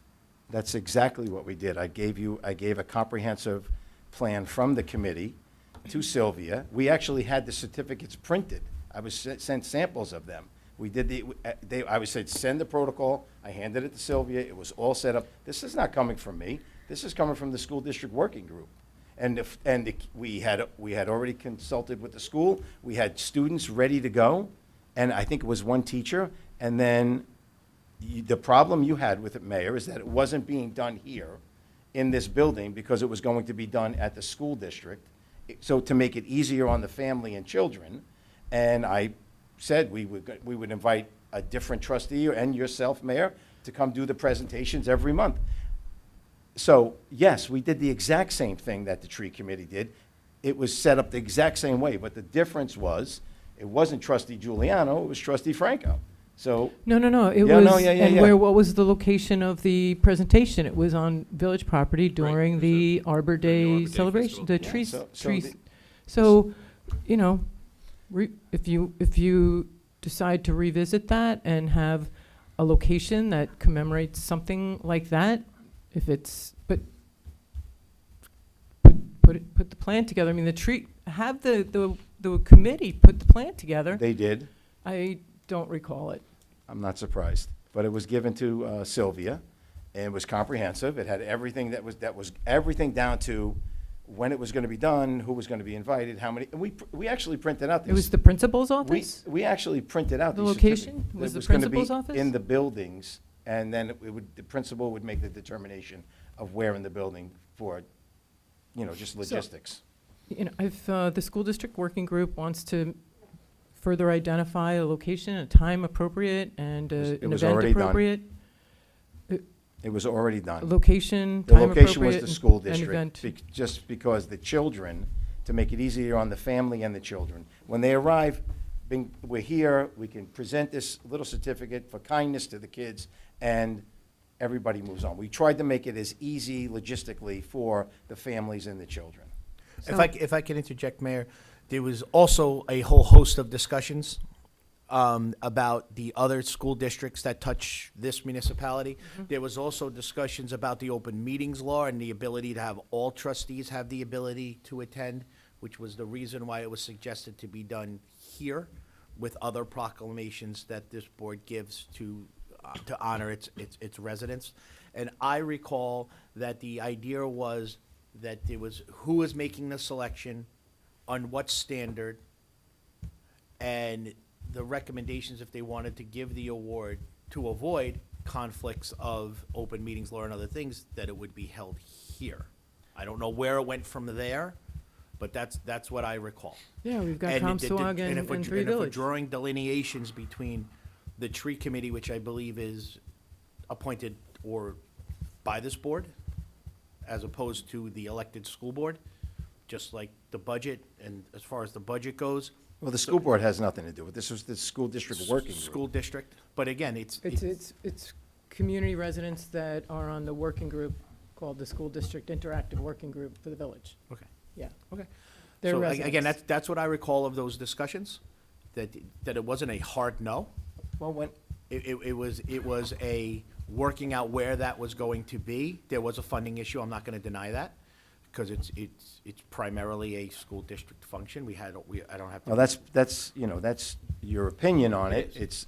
Our opinion was this would be something to, and that's what the school district working group was trying to establish, some continuity and some camaraderie between the village and the school district. And to address the open meetings law, that's why we were going to only have a trustee or two trustees there at a time, or the mayor there at the schools, just so we didn't have that type of conflict. But if there was going to be a situation with the open meetings law, I think we tried to make this more than it is, simply because this was just a very thoughtful idea by the school district working group to make a little bit of continuity, and to even discuss the opens meetings law is a stretch. What they wanted to I'm do. reminding the board of the discussion, because you could say it's a stretch, but if all 5 trustees decide to show up off-site somewhere, we need to know it. It's technically to conduct village business, which is giving this certificate. It is an open meeting. I'm pretty sure that we'd be able to coordinate that and make sure that we Then didn't affect I that. think what I'm hearing from the mayor and the rest of your colleagues haven't spoke yet. But is this, Do Dave, are it. you giving me a legal opinion now? Or are you just giving me? No, okay, I just just, wanna- well, you guys are arguing about it, and all I'm suggesting is, I don't hear a hard no from your colleagues. You gauged it in the idea that you asked me for a legal opinion, and I never gave it, so I had to address that. Well, Dave, to be honest with you, I did send you an email asking you specifically for it, and you. And I advised you that it's not a legal question. But again, at the board meeting, you said, and I asked you specifically, David, will you give me the legal statute where this is, and you said, yes, I will send it to you. I can go back and get the tape. But again, neither here nor there. I believe you're Hopeful- confusing your questions, which was, can I pay for it? No, that was that was another issue, secondary issue. But because All when I'm they saying said is, that copy paper. we can get to a conclusion on When it- copy paper and ink was gonna be an issue, yeah, I kinda thought that was silly. If we can get to a conclusion on it, if they follow the model that the tree committee followed, it was perfect. It worked perfectly. So maybe, Bob, you can work with trustee Franco to glad try to. and Sure. come to Sure. a perfect conclusion We'll to discuss that. it. All right, and that's it. That's my report. Okay, trustee Hill? Mine will be fast too. I wasn't able to attend the public safety meeting from last Monday, and then the group, I had the Zoom link, and everyone was in the waiting room, and then they couldn't figure out Oh, how no. to set up another one after Oh, that. no. So apologies to my all the folks on the Public Safety Advisory Committee. We'll push everything to June. But report from Supervisor Cooper for the month of April: 6 online complaints were received, 4 were anonymous, 7 code infraction investigations initiated in April, 13 notices of violation issued in the I think it says March, I think he meant April, for code violations, 27 field appearance tickets, for the month of April, 27 incident reports prepared for calls for service received from the code phone, which you can also text. And then 1,740 parking tickets issued in April compared to 408 issued in April 2025. That is it for me. That's pretty huge. Can you talk about, was there a recommendation to put new traffic calming measures on Thompson Street and Brook? Yeah, we've talked about those two spots a lot, and then there were recommendations, I believe, to put speed tables at those two spots. We were waiting for spring because we were talking about it in winter. Waiting for weather was where we last left it, and then since then there's been budget issues, obviously. Okay. And I think that's where it is now. But in my conversations with Superintendent Munson, he's confident that they'll be able to get it done before the fiscal year. But It's a CHIPS, I think it's a CHIPS thing. okay. And CHIPS is, the state hasn't passed their budget yet.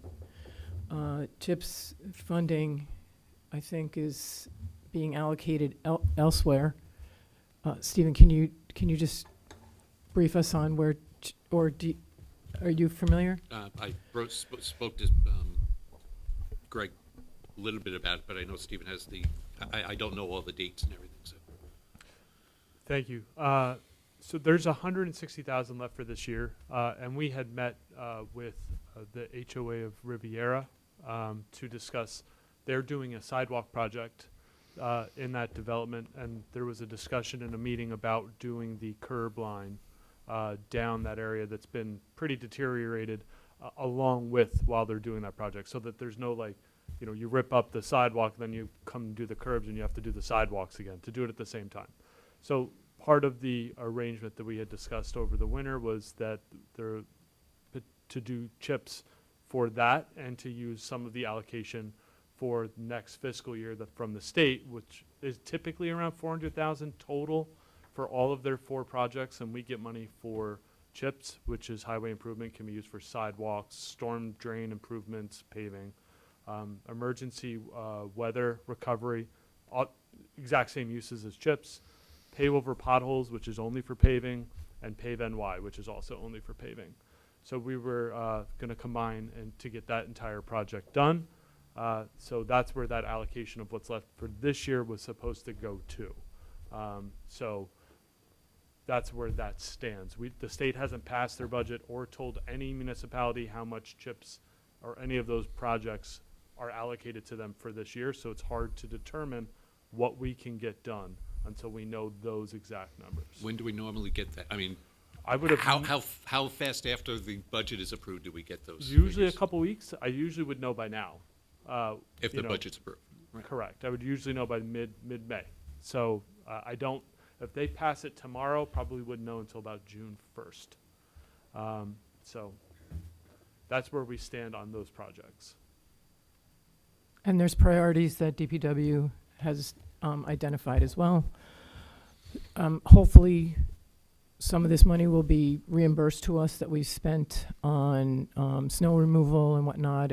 If that dollar amount in Suffolk County reaches 39 million, then the state of emergency. I've talked about this before, I think, and if it's redundant, please stop me. But I'll say it again. That we're trying to get that money back that we spent. That we needed to bring in contractors for snow removal, that sidewalks / snow curbs have been damaged in the parking lots, and the traffic calming measures, the speed tables, were ripped up due to the plowing and everything. So we're still calculating how much has been spent or how much it would cost to fix certain things, including the toe wall of the bluff.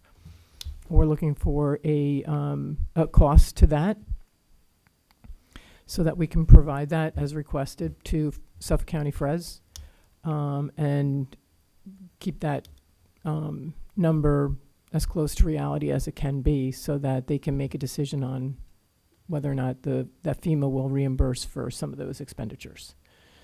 Just like, again, for the August storms, that we were able to claw back a lot of funds and restore municipal facilities that were damaged.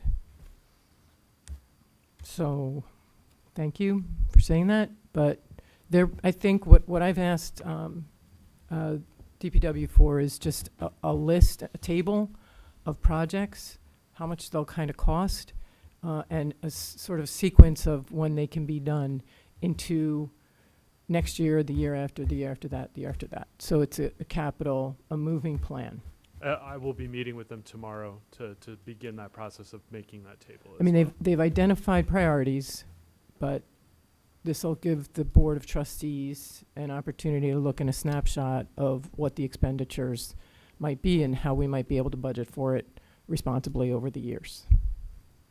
How to prioritize the projects. Okay, so your report is done? All right, Trustee Giuliano? All right, I'm going to make up for the shortness of Trustee Hill's report. We'll start with DPW. Wasn't that short? Okay, I'll try to go a little faster. To I'll cut out a couple of pages.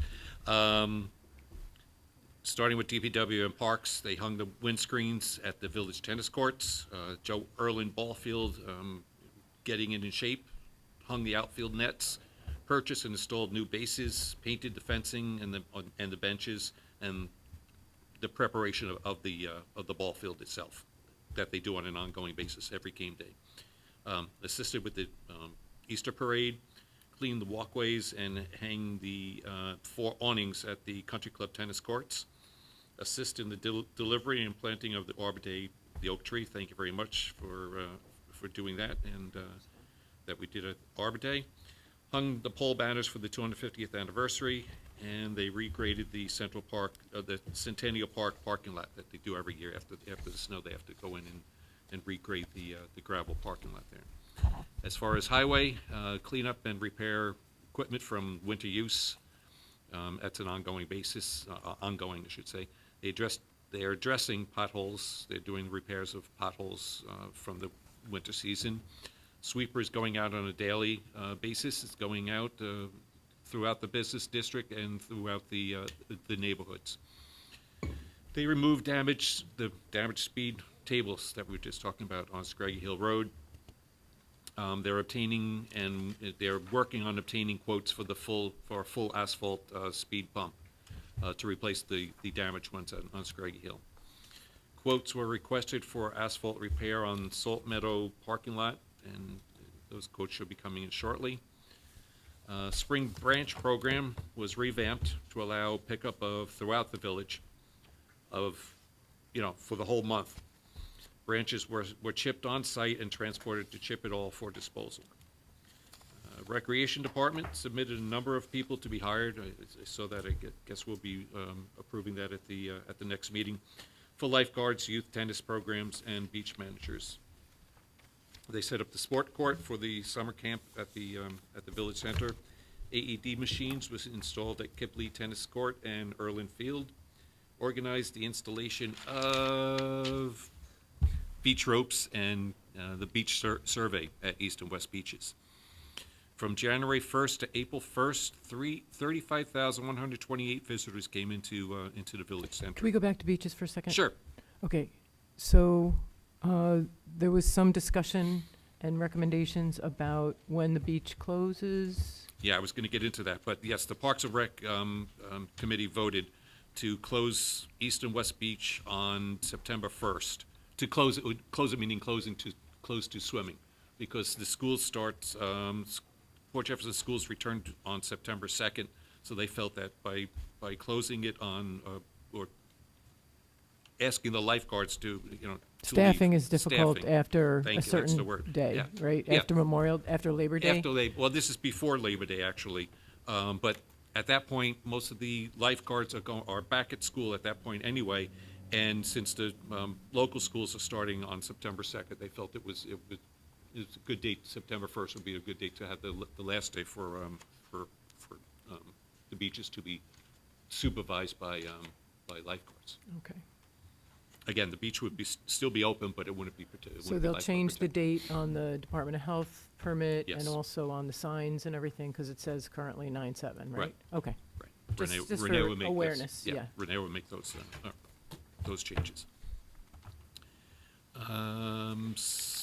The Farmers Market, Summit Farmers Market, 41 applications have been received so far as of May 5th, and applications are still coming in to expand the farmers market.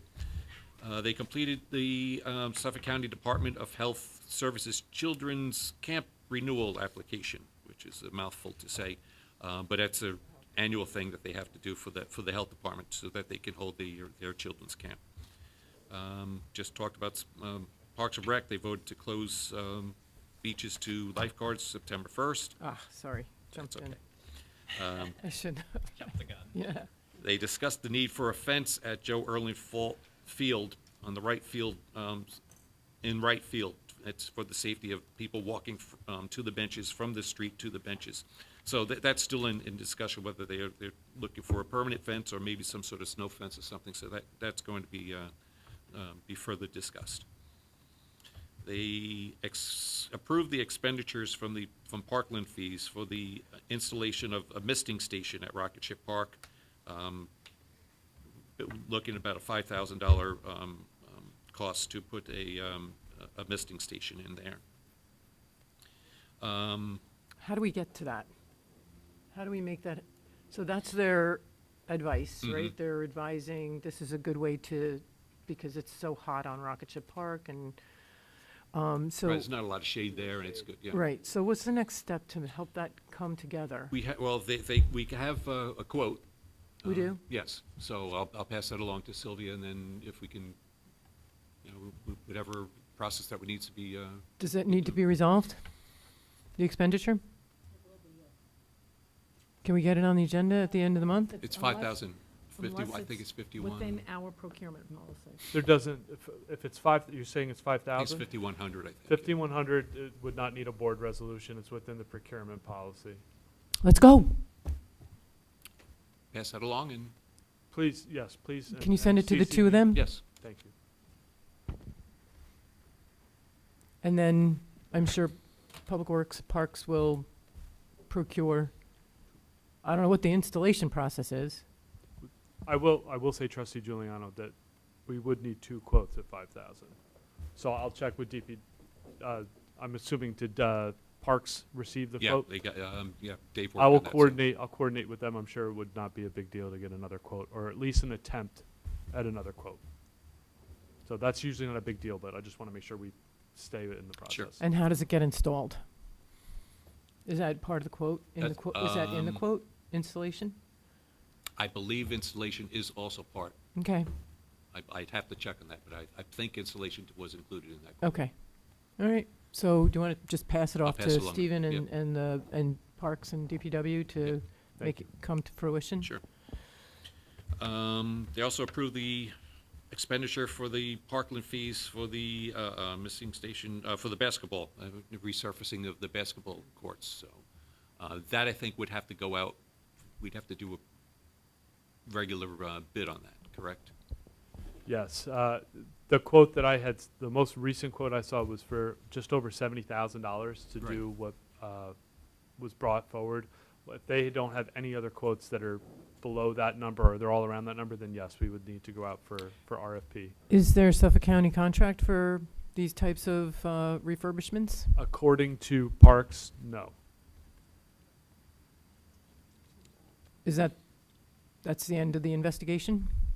Like, is that, with that where you stop? So they're probably correct, but if, There will be follow-up, okay, yes. just if there is, it might be $140,000. Right.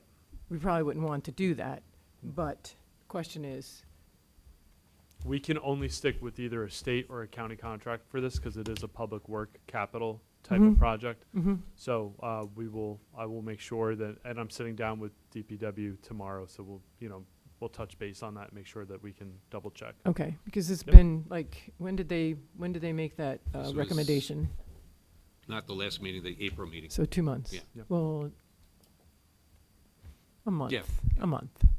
So let's see if we can't help move it along. I mean, they take a lot of time out to Yeah. make, concerted effort to make these recommendations and think through what's going on. So, If there is no county contract, we'll make sure I get over to the clerk a resolution to go out immediately for RFP and try and put that together with whatever specs DPW provides. okay, so that's a public notice. Or there's a resolution to approve the going to Going out to RFP. bid, yeah, The RFP. solicitation of the RFP Mhm. would appear on the agenda on the 27th, and then we would move forward from there. We could move forward, it would appear expediently, so. Okay. Okay, sorry, All right, Bob. That's okay. They discussed the condition of the East Beach bathrooms, and their desire to have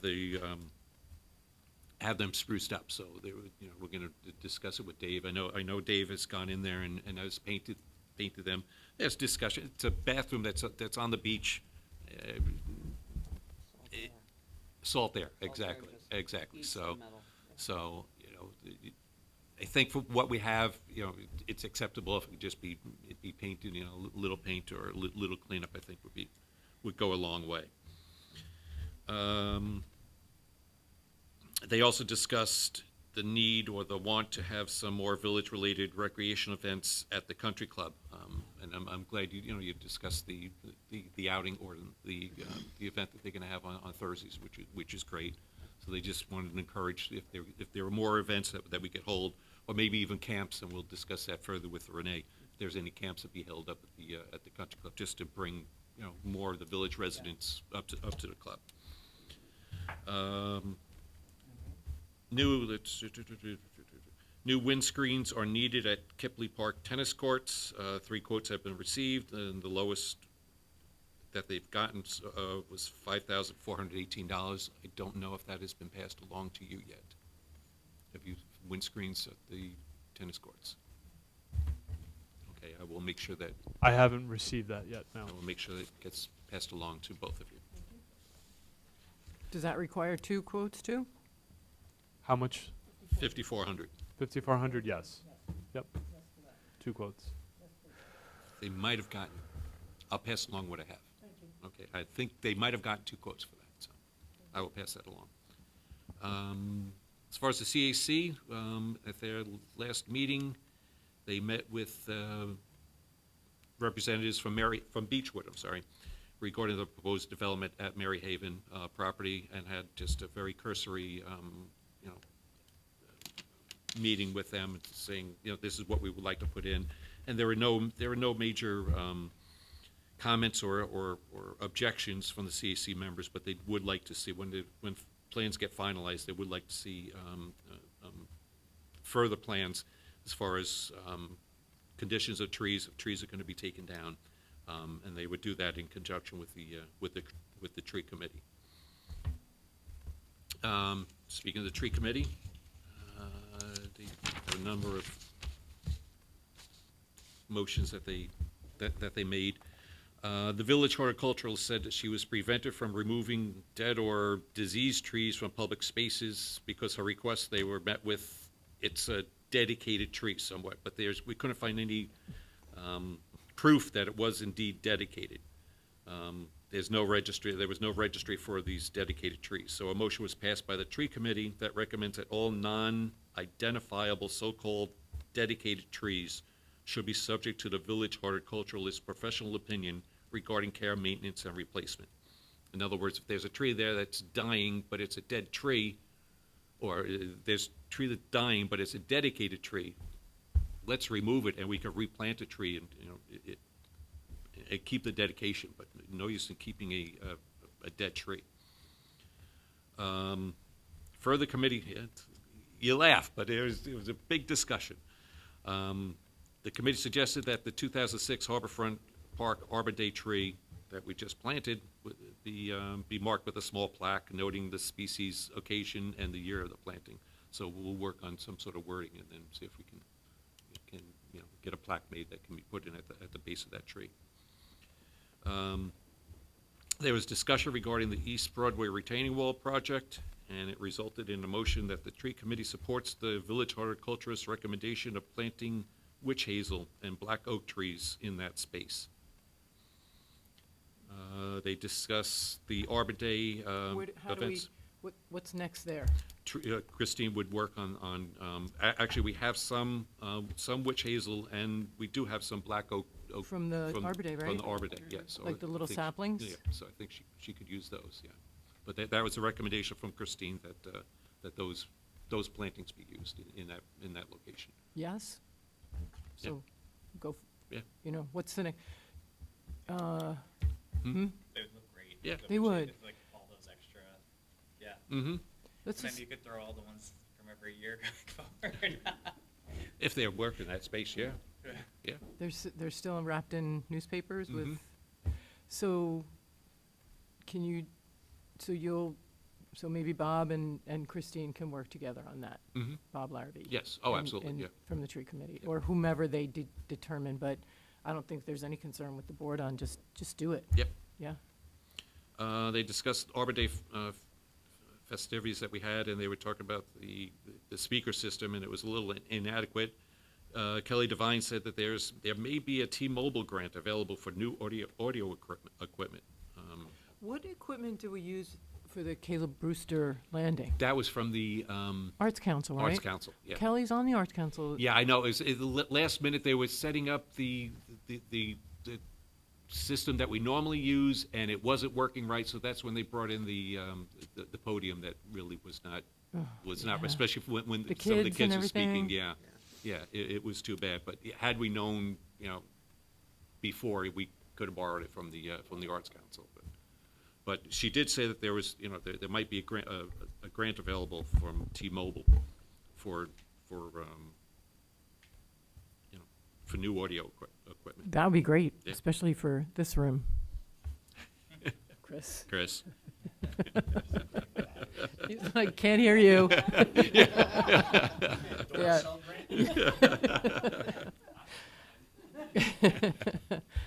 Okay. They had, last Saturday was a community planting event. It attracted 14 volunteers, including high school science teacher John Milletta and some students. A large area of the Spring Street Triangle was weeded, dug out, and replanted with native pollinator plants, all within a space of 3 hours. So, kudos to them for a job well done there. Concerns were raised regarding the community garden and the invasive species that is prevailing over at the community garden. So a motion was passed to endorse the horticulturalist plan to improve and maintain the area. A further suggestion was made to have Arbor Day 2027 at the community garden with the planting of a new pawpaw tree. Additionally, grants may be available for a garden if it could produce enough fresh produce to donate to local food pantries. A possible fruit orchard may fulfill that criterion. Again, it's something that that the tree committee will look into and see if it's truly viable. Pawpaw tree. Pawpaw tree. And there was a reason for the pawpaw tree, and it is escaping me right now, but they specifically said a pawpaw tree for a specific reason, and I can come back to you and let you know why the pawpaw tree is being recommended. And the committee requests that the members be made aware of in advance of any planning application directly related to tree removal where possible. So it has been, Dan has been good as far as, if he's getting requests, or if the planning board is looking at different plans and they're talking about removing a lot of trees, giving a referral to the tree committee. They just want to make sure that stayed in effect, and that process was still followed. Good. As far as the CCE, they discussed the replanting. They discussed the replanting of the bluff that's been completed by Terry, and I know we have discussions with Terry as far as that goes. But they discussed the replanting that took place. Bluff monitoring report. They talked about that. That's been received. It's not due until next January.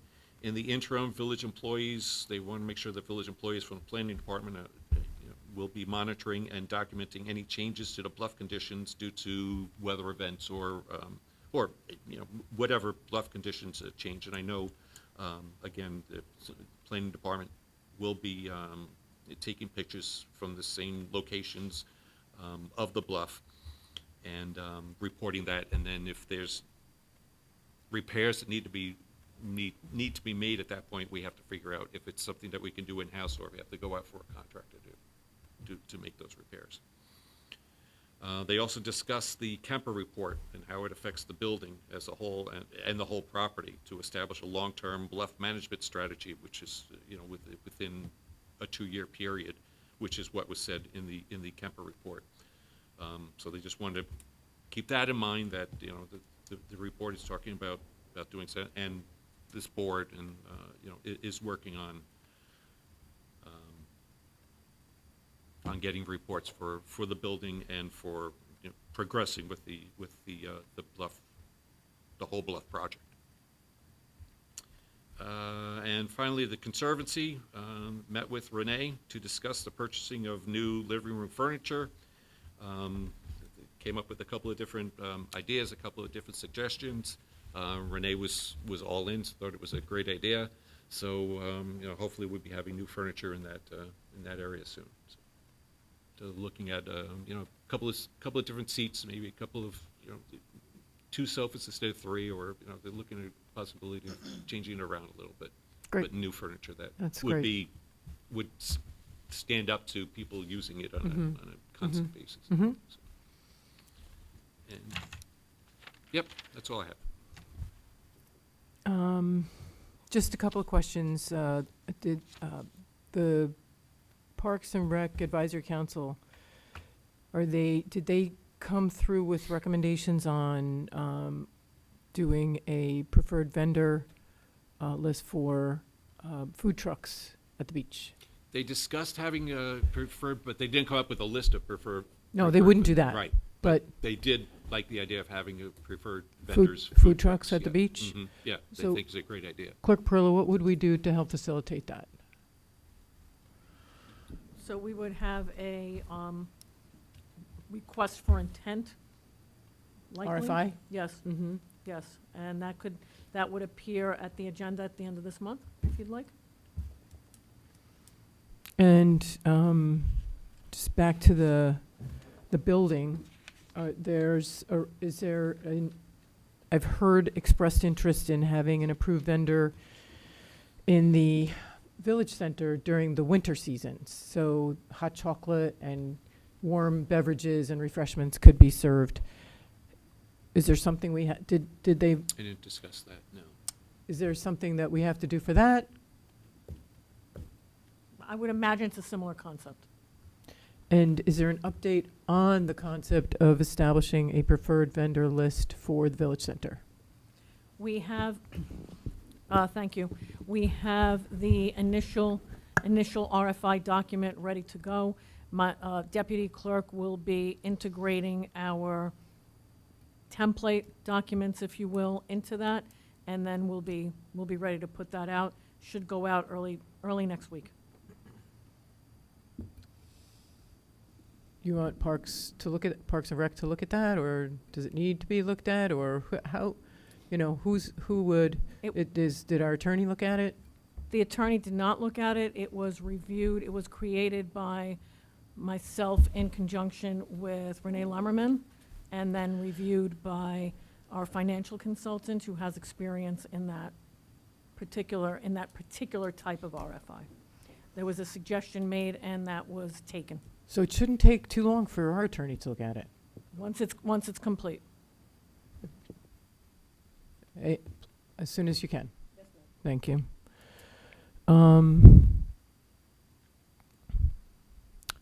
There's some discussion about the use of the softball field of Haywood Park and potentially the softball field, Joe Erlin Field, by the wiffle ball people.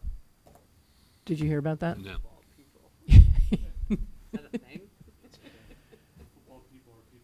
I know. I have full respect for the wiffle ball people. but they're training for the wiffle ball Olympics. So they're very competitive. No, no, it's actually a league they're competing for in the town or something like that. But I think they're from the perspective of the facilities use agreement that is currently in place, I think it needs to be looked at, and if it's actually enforceable, and or who's using the field, is there a fee for use of the field, how do we establish the price for the use of the fields, if it's a resident fee or if it's a non-resident fee, because we have talked about this, right, where the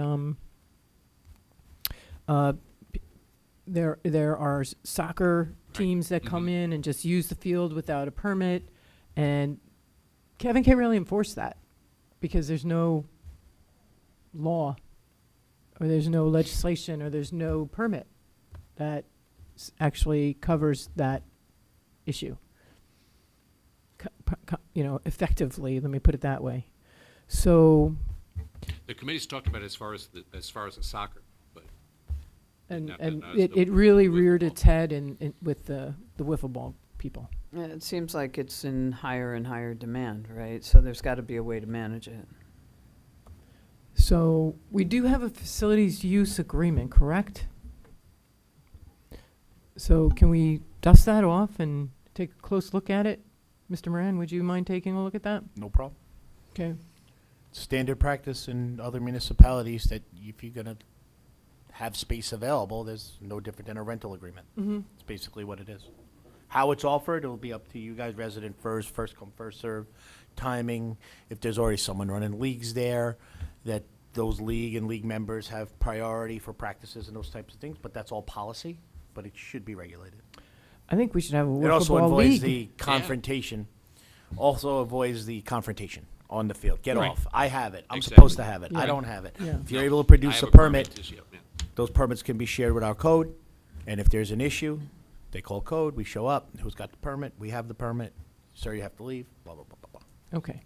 So that's on the list of priorities as well.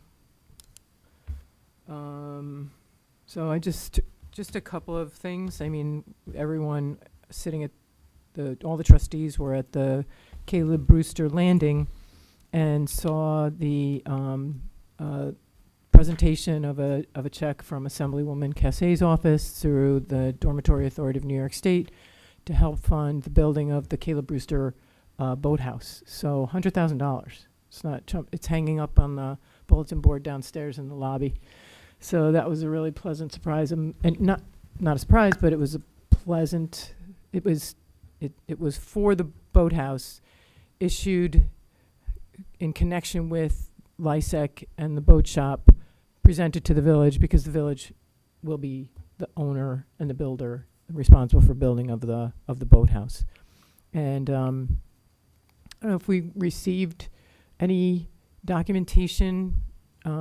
Maybe I think we're meeting Friday, the 250th anniversary steering committee to talk about the details where we are right now with the boathouse project, which includes formal architectural design and how we can fund it. Our grant writer has been filing for grants to add to the financial offsetting of that construction. I think it will probably be fully funded by grants, and I think the Conservancy also is committing to, or have they, to the boathouse itself. Have they discussed that? They haven't discussed for the boathouse. I mean, they did make donations. They did Yeah. towards the building of the boat itself. Mm-hmm. But yeah, I don't. I wasn't at the last meeting. It conflicted with one of our meetings here. So it's So I don't moving know. along, Yeah. moving along nicely. We're still in the process of trying to figure out the actual permit, use permit for the whaleboat.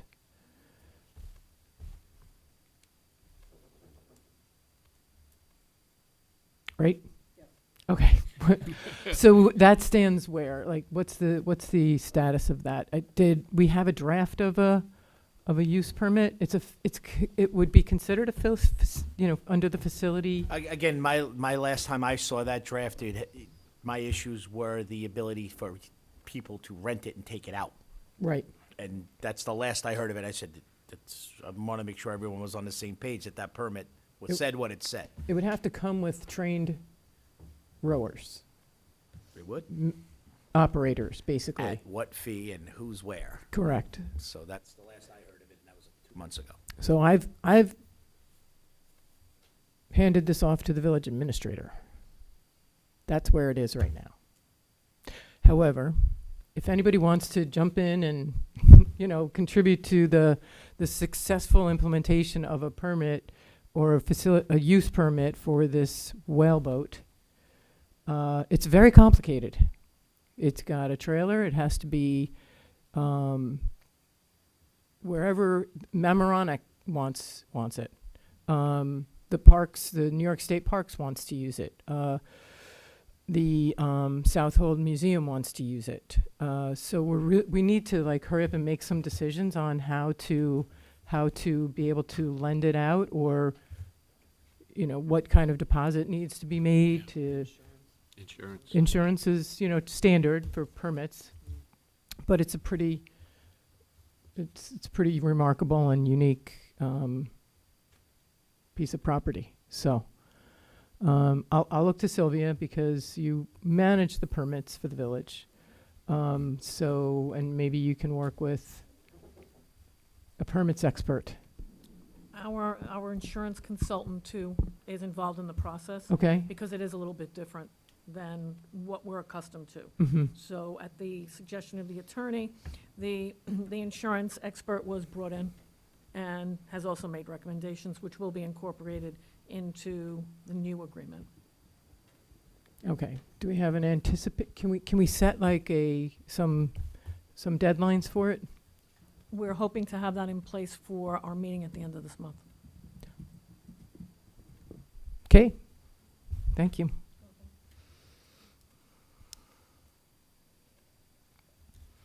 And our grants writer is hard at work trying to secure additional funding for some of the things that we're working on, including there's a meeting coming up this next week, or the 21st, with one of the funding agencies, at which the folks from McLean Associates has agreed to come in and consult during the conversation at no additional charge, so that was really refreshing.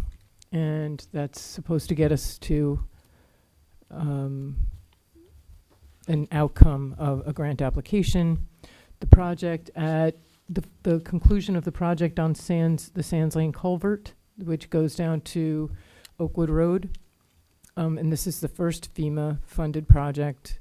Phase 2 is about to get underway. PW Grosser is meeting with our engineers. And I think, did they say this morning, Stephen? Yeah. Yes, you were in that meeting. Yep. To finalize, it's what is it, $250,000 additional, something like that? Around that number. Okay, and that will conclude, once that project is done, the grant closes out in October, and they think it should be done within a matter of, yeah. Yeah. And then the Centennial Park project, which is the wall, the design is up. Our engineers have created. They're up to about 30% of the design completion.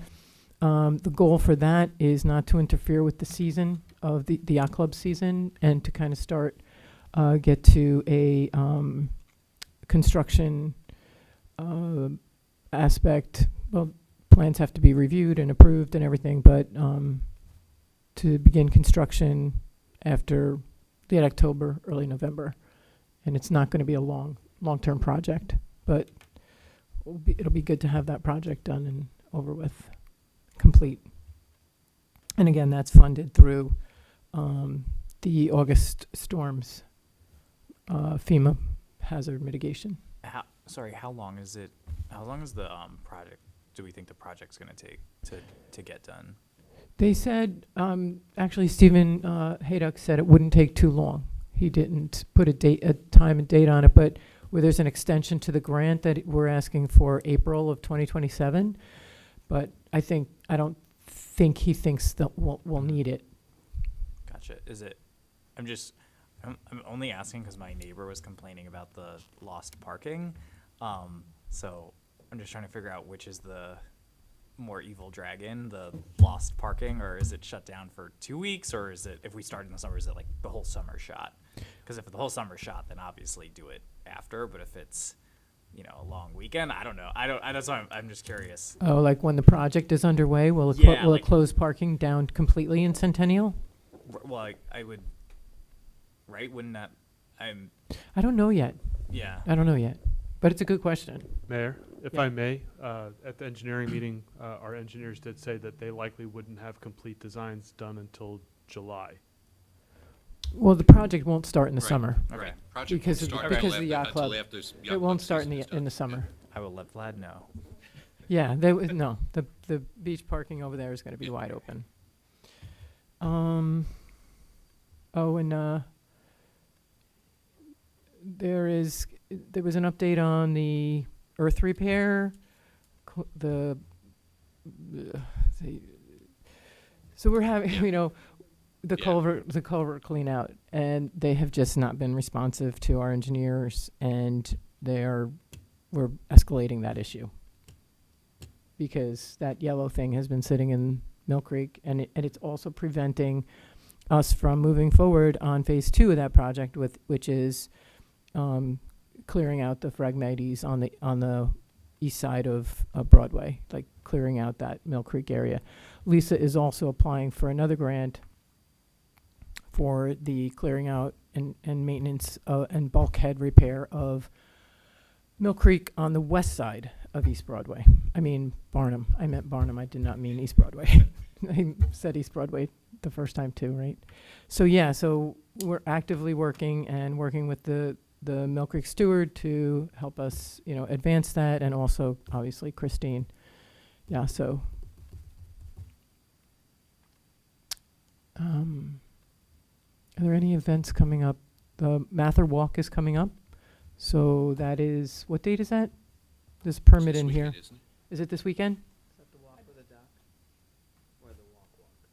It's the Mather Walk from Mather up Belterre Road into Cliff Road, around the circle and back. Yeah, 'cause they have the signs up. The 5 mile walk.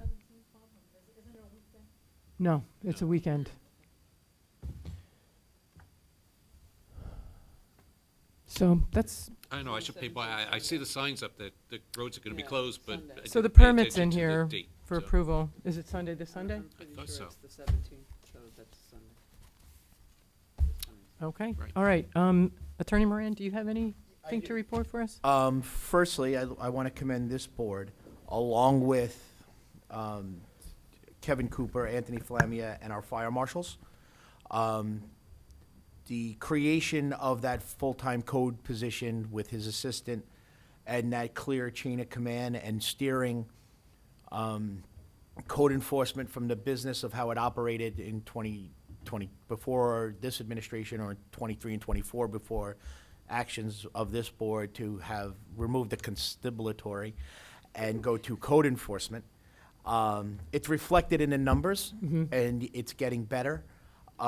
If you look at the numbers, you can see the dramatic increases year over year from 23 when code was being coded into 24 and 25 when we were going through our issues with code, as opposed to now. I'm seeing uptick in actual code enforcement and real health and safety issues of that not parking, not breaking up fights or being that presence downtown, which is contributing to the uptick in fines by, like I said, by both Kevin Cooper, our fire marshals, and the hiring of Josephine Castelli as well.